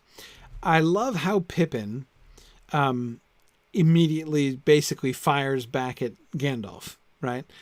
Rather than showing any embarrassment at all, Pippin, by saying Gandalf has been saying many cheerful things like that, right, is basically kind of tweaking Gandalf's nose for being a buzzkill at the party, right? And you know, perfectly fair, right? Perfectly fair of him. Here's everybody else being real happy, right? Let's celebrate. Clearly, this is a time for celebration. Frodo's up, right? We're seeing him for the first time. We've succeeded. Everything's turned out really well. And here's Mr. We are standing in a fortress outside. It is getting dark. Thank you for that, right? I like that. Of course, I'm a big fan of Pippin's response here. Fourth Dauntless is wondering what else Gandalf has been trying to tell the hobbits. That they simply dismissed as unimportant. I don't know. What other cheerful things has Gandalf been saying? My suspicion, of course, is that Gandalf has been, as we saw him gently trying to do with Frodo, has been gently trying to discourage them from feeling that they're safe and their adventure is over now. Of course, we know that Gandalf wants Merry and Pippin's adventure to be over. He's got, the idea will be to send them back. He's going to, of course, eventually champion them and come in on Pippin's side unexpectedly at the very end. But the plan to send them back seems like a good idea. But, of course, even then, the adventure's not over and they're not safe, right?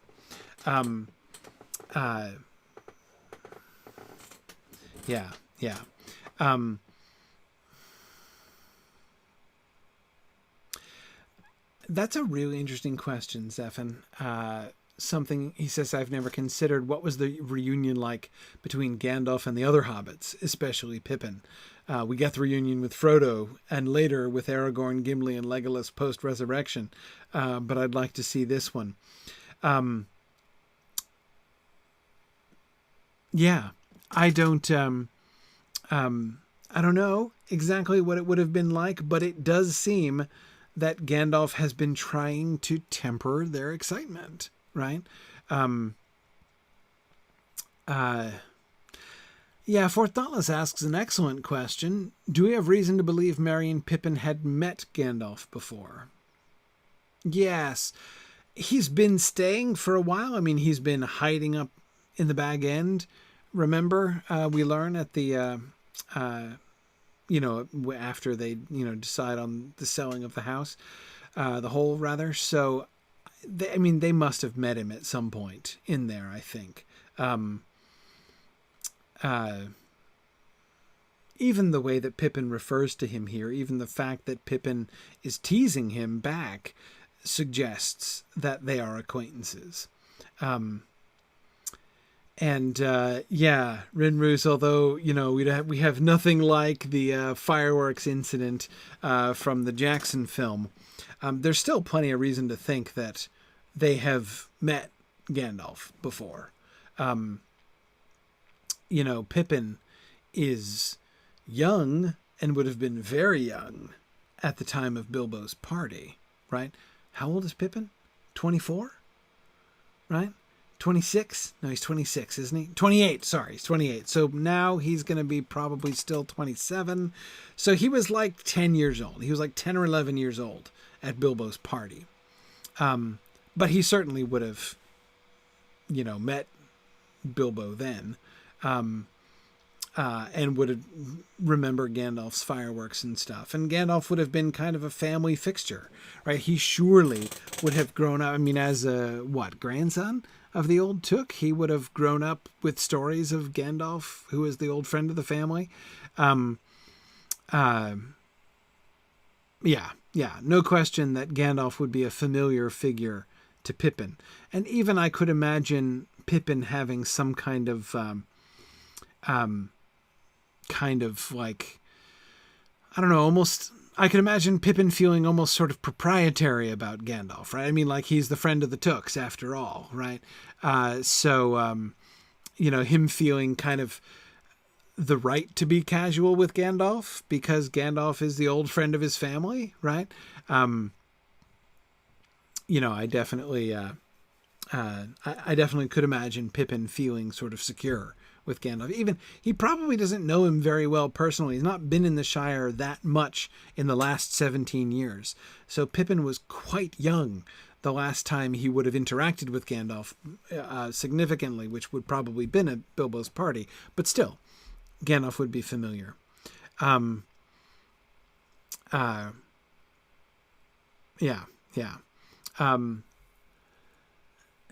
good. Okay.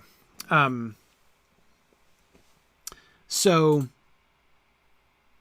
yeah, there's definite familiarity in Pippin's response. He thinks I need keeping in order, but it seems impossible to feel gloomy or depressed in this place, right? Notice how Pippin is also kind of,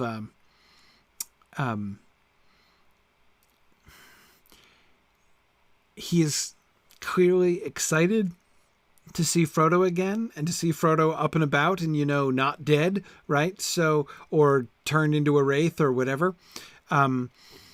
He's clearly excited about that, but notice that he doesn't talk about it, right? He doesn't talk about, but it seems impossible somehow to feel gloomy or depressed seeing you up and about again, right? When I'm as happy as I am about, Frodo's recovery.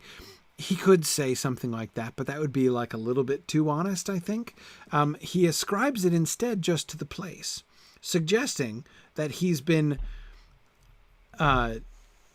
non-gloomy and undepressed for days now in Rivendell, right? Even though Frodo's condition has presumably been very serious.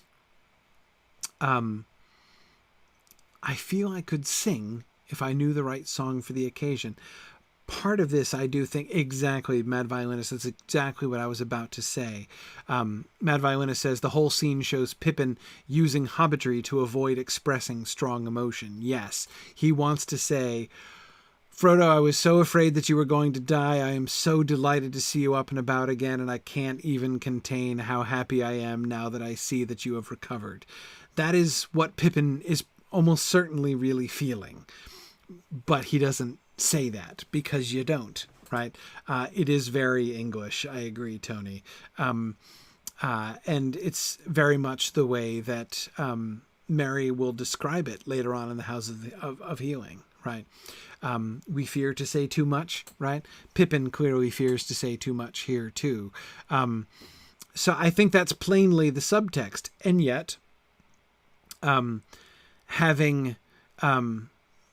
having said that, right, that he is wanting to avoid saying that, he's not just saying random things, right, in order to avoid that.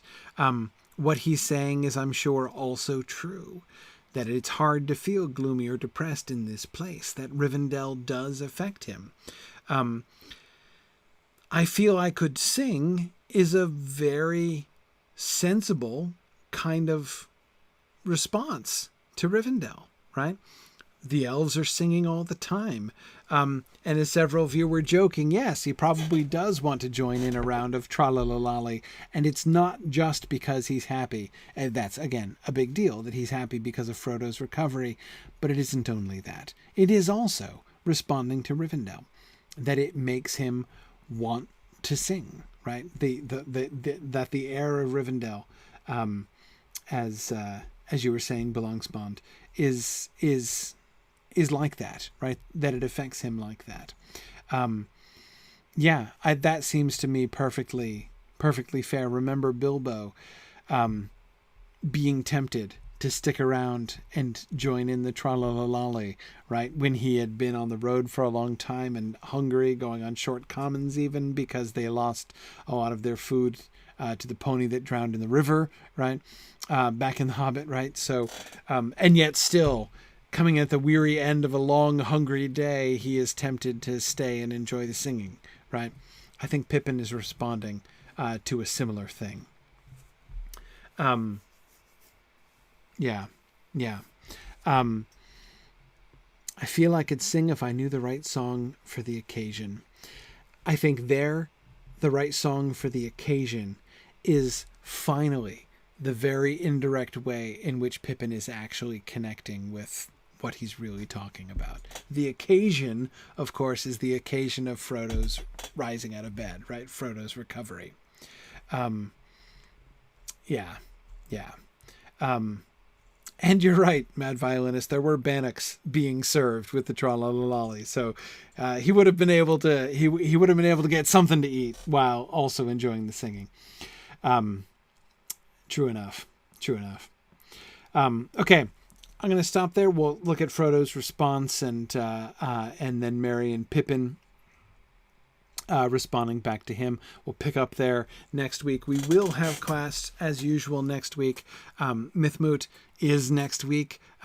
Super exciting, but I won't be leaving until Thursday morning. I'm leaving super early on Thursday morning, so I won't be doing my Wednesday night class next week.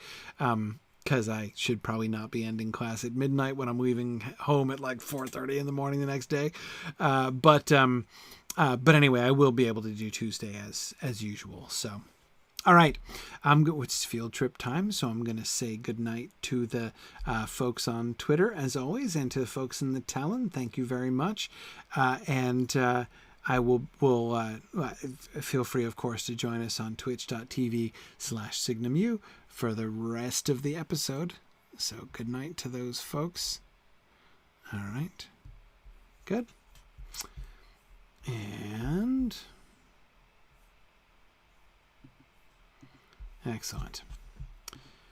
Back over here to Landra. As I said at the beginning, Valori is unable to join us today as she is very ill.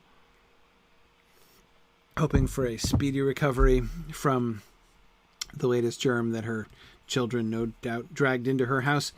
And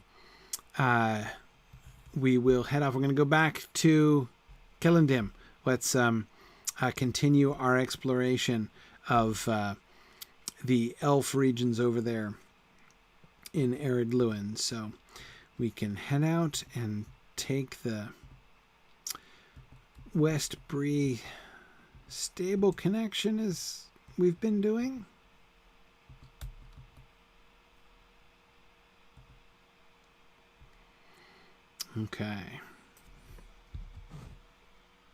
Okay, sure. Excellent, Druid's Fire. So, last time we were investigating, trying to solve the archaeological mystery of the different stages of the building of Celondim, and I think we came to some pretty good theories. How we had Celondim as party center back probably in the Second Age, and after the fall of Gil-galad, it was they probably stopped hitting it on the party circuit, and then later in the Third Age have revived it as a sort of waypoint on the way to the Grey Havens. So I'm generally liking that explanation of the two different layers of construction that we can see there in Celondim. Yeah. And I know I'm pronouncing it wrong. It should be Celondim, I know, because it's got the ND consonantal cluster there before the last syllable, which means the stress falls on the penultimate syllable.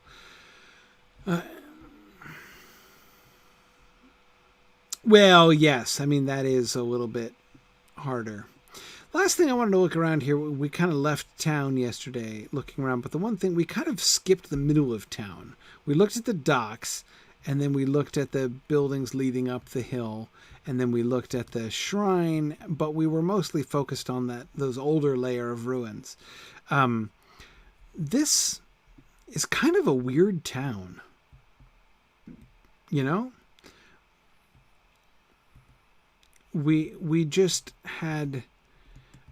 So we've seen there are a bunch of these towers, right? And I've been saying that these towers seem to be not functional, but kind of, like they're residential or recreational, right? Like folks just kind of hang out and live in those towers. They just like the towers and the view of the valley and whatever, that I don't think they're guard towers. I think they're residential towers.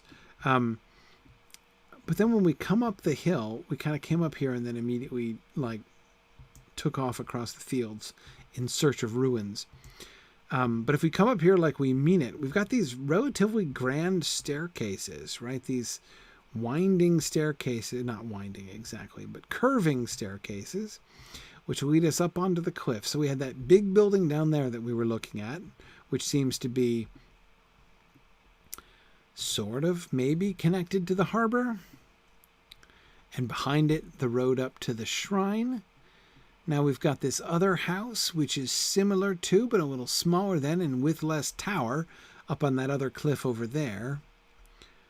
Probably a home of some sort. And then we get, where's this headed to? We get a gazebo up here. And this is just a hanging out gazebo, right? We see people currently hanging out, right? One playing the lute and another just lounging and enjoying the lute. We've got this... Sorry, go ahead. Oh. It is. But sorry, Druid's Fire, I was just remembering that probably nobody can hear you. Wait, talk again. Can anyone hear Druid's Fire? Well, the people in Discord probably can. Yeah, but the people on Twitch probably can't hear you. I am thinking. 'Cause of the aforementioned strange. Yeah, no, they're not hearing you in Twitch. That's what I thought. So that's just going to be a little bit confusing. And it also means that on the recording, you will be inaudible as well. Sorry about that. It's a weird glitch that I will try to sort out before the next class. But anyway, okay, so the other thing that this wall, it's just kind of weird. What's up with this wall? I mean, it's tall and yet pointless this looks like it could be a fortification, and it goes along the edge of a little cliff, right? That's looks like it could be defensible, but you'd think maybe a gate or something here. I mean, if you did gate this, it would make it harder to get to the upper level, but it's not really, doesn't seem to be attempting fortifying. Could it be a retaining wall, Matt? That seems possible, except it looks like it's built up on top of the cliff. I don't know. And it's also really tall. Like, you can't see over it. It's like decorative, except it's... Yeah, it doesn't look like it's retaining anything, JJ. That's what I was thinking, too. I don't know. I just don't get it. Like a decorative wall, which would be sort of like a handrail, would make sense. But it's too tall for that and too isolated to be a defense. I don't know. I don't get the wall.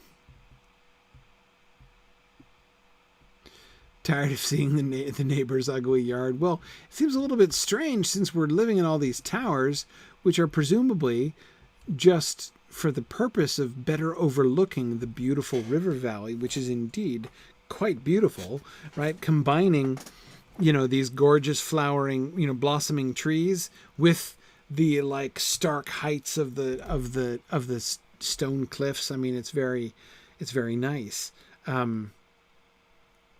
But yeah, I don't know. Yeah, see, like that stone fence down there is what I would sort of expect if what you wanted is the equivalent of a guardrail, right? Could it be a noise wall? What noise? Yeah, I don't know. I mean, it's not cutting off anyone's view permanently. Like, there are no buildings hunched down behind this wall or anything. I mean, I don't think there's a single window whose view is obstructed by that wall. Rom says the echoing of their singing through the valley. Maybe kind of partition it so that you can sing different songs up on top of the hill. Maybe. I don't know. I kind of doubt it's a noise wall.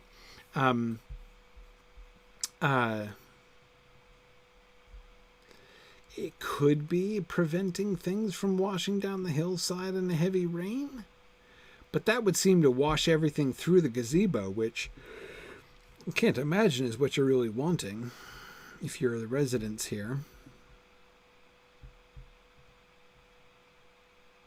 Wait a second.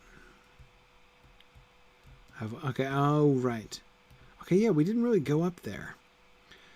This place that we're looking down on here with the 4 gazebos overlooking the harbor, essentially, right? All of those down there. And we've got the 2 sweeping staircases going up in this other largish building.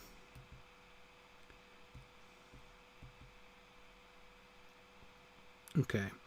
There seem to be buildings. So again, I'm going to take it that these isolated towers are residences. And therefore that these larger houses serve some other function, whether it be ceremonial. Right, here's another residence right in the middle there. These larger buildings serve some other sort of formal function. You're right, Rom. Everything is really spread out and open. I mean, again, you can see if this has kind of grown up, especially as a kind of temporary spot, right? I mean, one thing that you'll notice is that even if all of those towers are like chock full of elves, the population of this town can't be large, right? It's not a very big place. They could be like elvish flats. Like these could be some of these places. The larger buildings could be like I was thinking more JJ like hotels, right? It's like the elvish hotel that you stay, like the like an extended stay place, right? On your way out, right? So as you're lingering on the shores of Middle Earth, like you do, right, as an elf, they know that your average westward bound elf is likely to want to put down roots and stay for a few decades on the way going through, right? So you would have some accommodations for these folks. Yeah. That would make some sense. Maybe the towers are... Oh, I seem to be standing on the rail, which means I should possibly back up a little bit, as I don't really want to plummet down the cliff. All right, I'm going to imagine that the towers are somewhat more permanent residents. Not permanent exactly, Snow Elf is a permanent residence, but those who have really chosen to dwell here for an extended time. And the larger places are where you can accommodate, like, again, just passing through, staying for 50, 60 years, right, on your way out. Obviously a super short time if you're an elf. I think those would be the bigger buildings. That makes sense to me. Let's keep... Okay, so this one joins the main road. So let's go up this way, because we need another sweeping staircase. All right, so here we have another gazebo. This is a working gazebo. We were here before. Got these folks crafting things, right? We've got a cooper at work. We've got a book reader just hanging out. She's a novice woodworker. Really? Okay. But, you know, kind of studying, increasing her book learning. We've got a shed.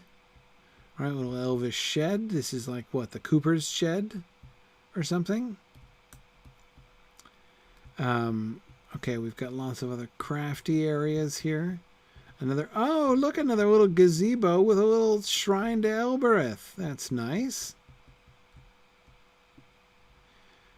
The whole Elbereth shrine forge look, which they do in Rivendell also, right? So that's good.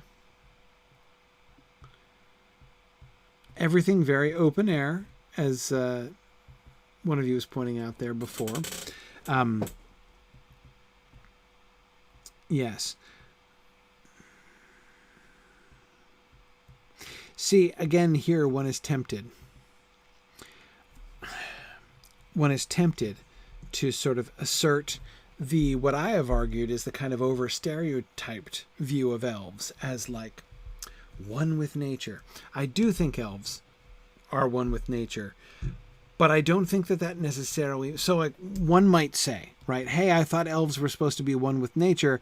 Why would you have them going around on like paved walkways? And why would they build all this stuff? Why would we have all of this stone staircases and walkways and gazebos? Why are they hanging out in gazebos? Why aren't they hanging out shirts in the open air? But wouldn't it be like, why aren't they don't just plant trees, right? And sit under trees. On the one hand, I think that's very sensible. And of course, we do know that the elves are closely connected with nature. But remember that they're also artists, and they like to build and make things. And that's not the mere making of things and building of things it does not decrease their connection with nature. It's one way in which they express it, really. Yeah.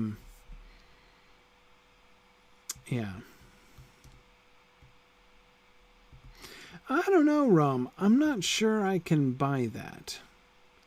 Rom is suggesting that the valleys, the settlement here is trying to conceal itself through the valley's geography. I don't think it's very well hidden, especially the towers on the cliffs on the other side. I mean, everybody's got to be able to see those for miles and miles.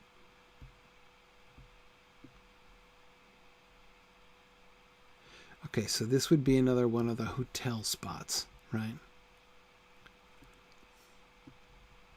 I think so.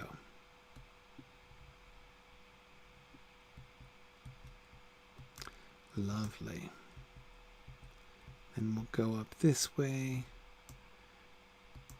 Some bookcases, naturally.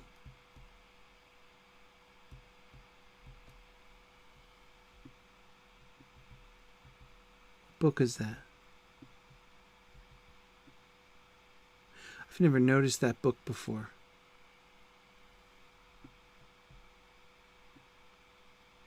What is that book? That looks like a real book. We can't see the title. It's got to be a reference to something.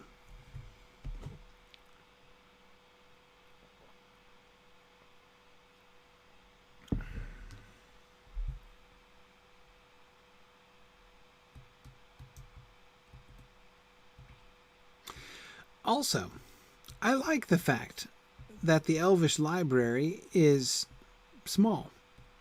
I got some books, but they only have 3 bookshelves, and these are not exactly stuffed, you know? Elves, not huge into reading, actually.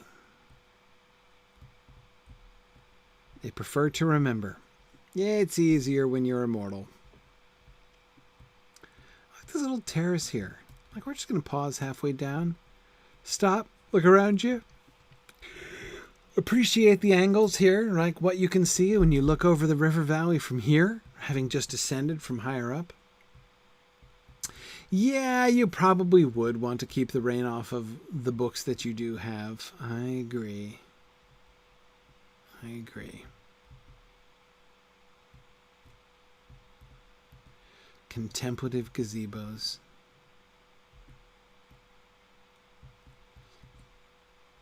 It is real nice looking down the valley there.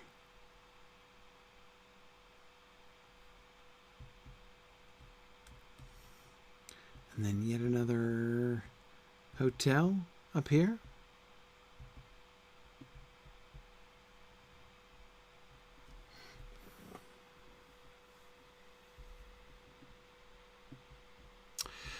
Rom, you're right that we do have several examples of elves setting down foundations in valleys and places that wouldn't be shining black-walled cities on hills. No, you're right. You're right that elves do that. I'm just not convinced that this is designed to be hidden, basically. First of all, if it were, there would be some kind of guard, right? And there's no guard whatsoever here. And I think from pretty much every direction you approach it, it's quite plainly visible. I don't think they're trying to conceal this area. But them wanting to be in a valley down by the river does seem to me,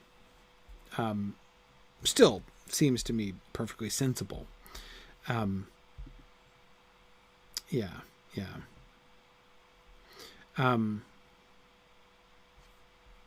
There are a couple token guards around. Yes. Yeah, you don't get a sense of a heavily armored presence here, right?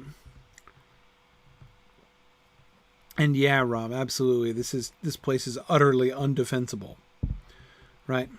I mean, any enemy would be. I mean, even if enemies were coming up from the river, then you'd have a chance at least to fight your way up these terraces. But those broad old stairways, right, are hardly going to do the trick from a defensive standpoint.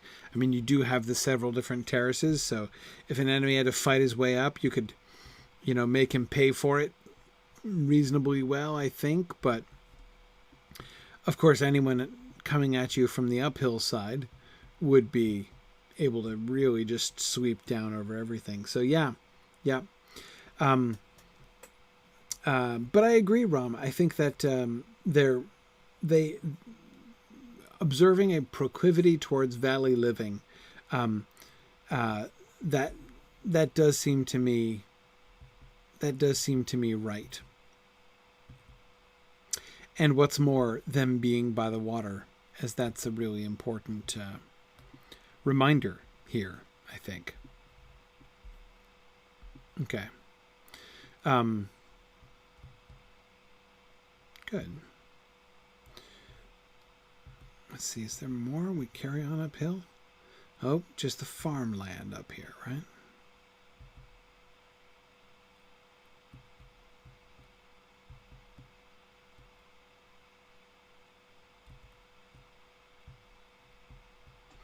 Yeah, I think it's just...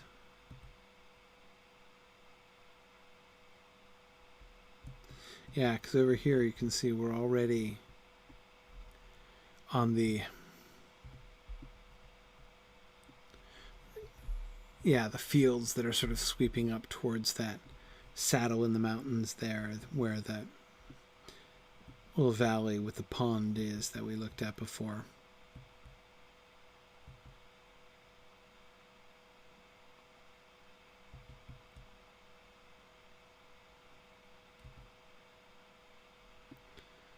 Okay.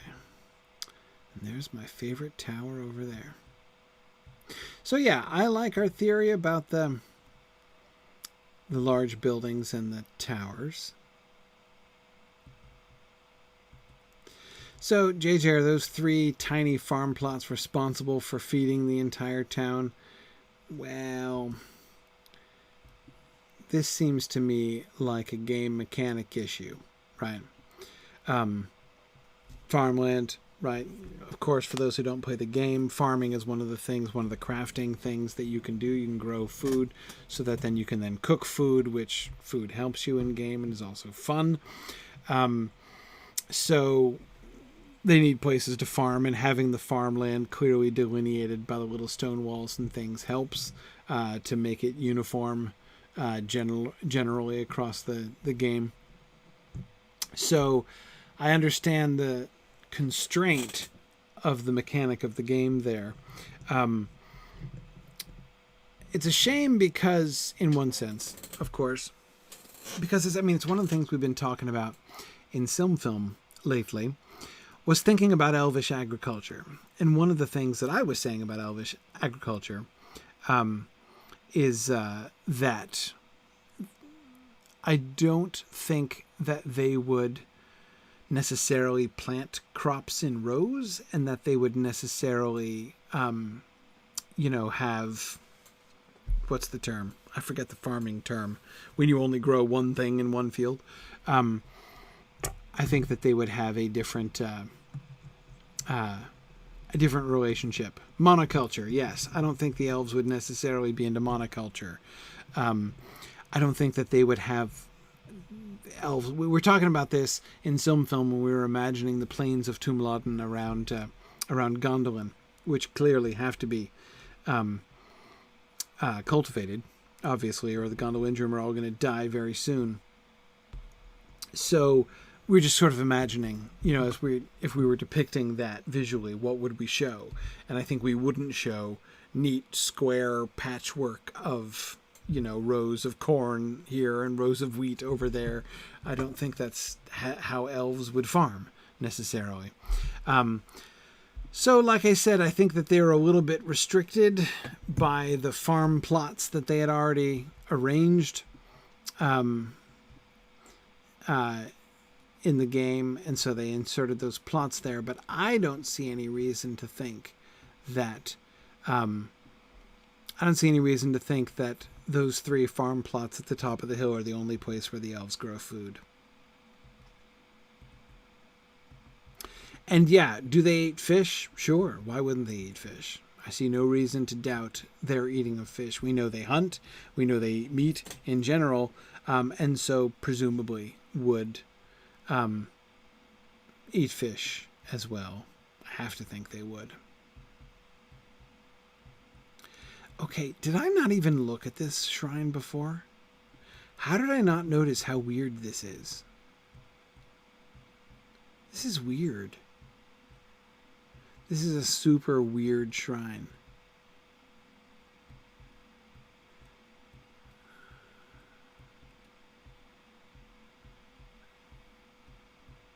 I mean,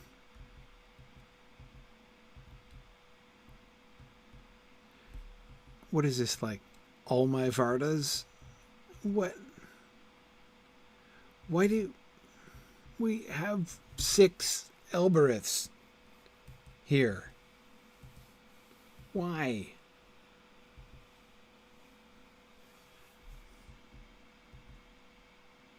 Okay.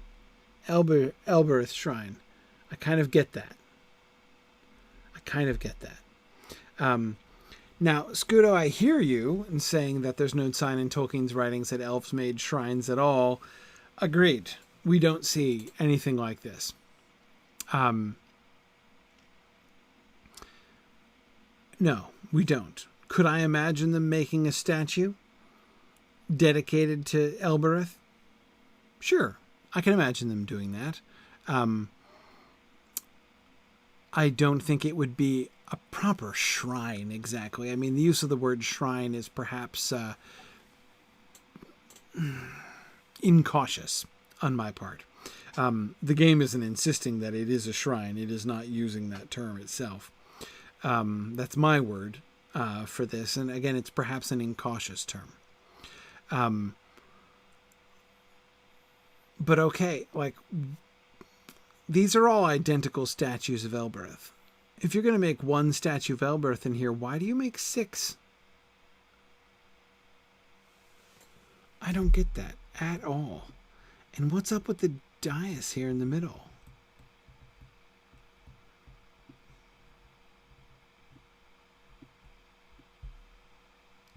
It doesn't seem connected to... like the line. I was looking at the lines and the patterns here, right? We get the 4 primary lines towards the middle there, intersecting at the the intersection points of this rough sort of rounded square in the middle of it. But those 4 points all point off. That one is pointing a little bit off one of the Elbereths. This one a little bit off that one. JJ's wondering if it's a statue maker's showroom. I love that theory, right? This isn't a shrine at all. This is a display room, right? So, a carver who is like, a sculptor comes in and is like, okay, get your Elbereth statues here, right? They're going fast. Only 6 remaining. Look at the beautiful Elbereth statues. Ram is wondering if this could be something like a place for stargazing. Well, no, not a good one. Trees overshadowing most of it. We got a window in this direction where we came in.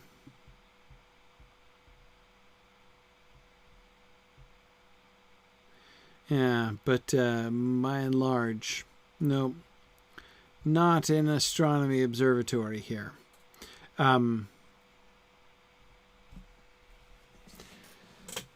Yeah. No, JJ, the statue showroom is the best theory I can come up with. I just can't understand why anyone would have a sort of a sacred place, even if you're having a sacred place to Elbereth and wanted to put a statue of Elbereth in there. And I get it, Scudo. I agree with you. We don't see that described anywhere in Tolkien's works that I recall either. But again, I'm okay with that. I can imagine that. But 6? Okay. Where are we seeing banners? Where are the banners? I didn't see the banners.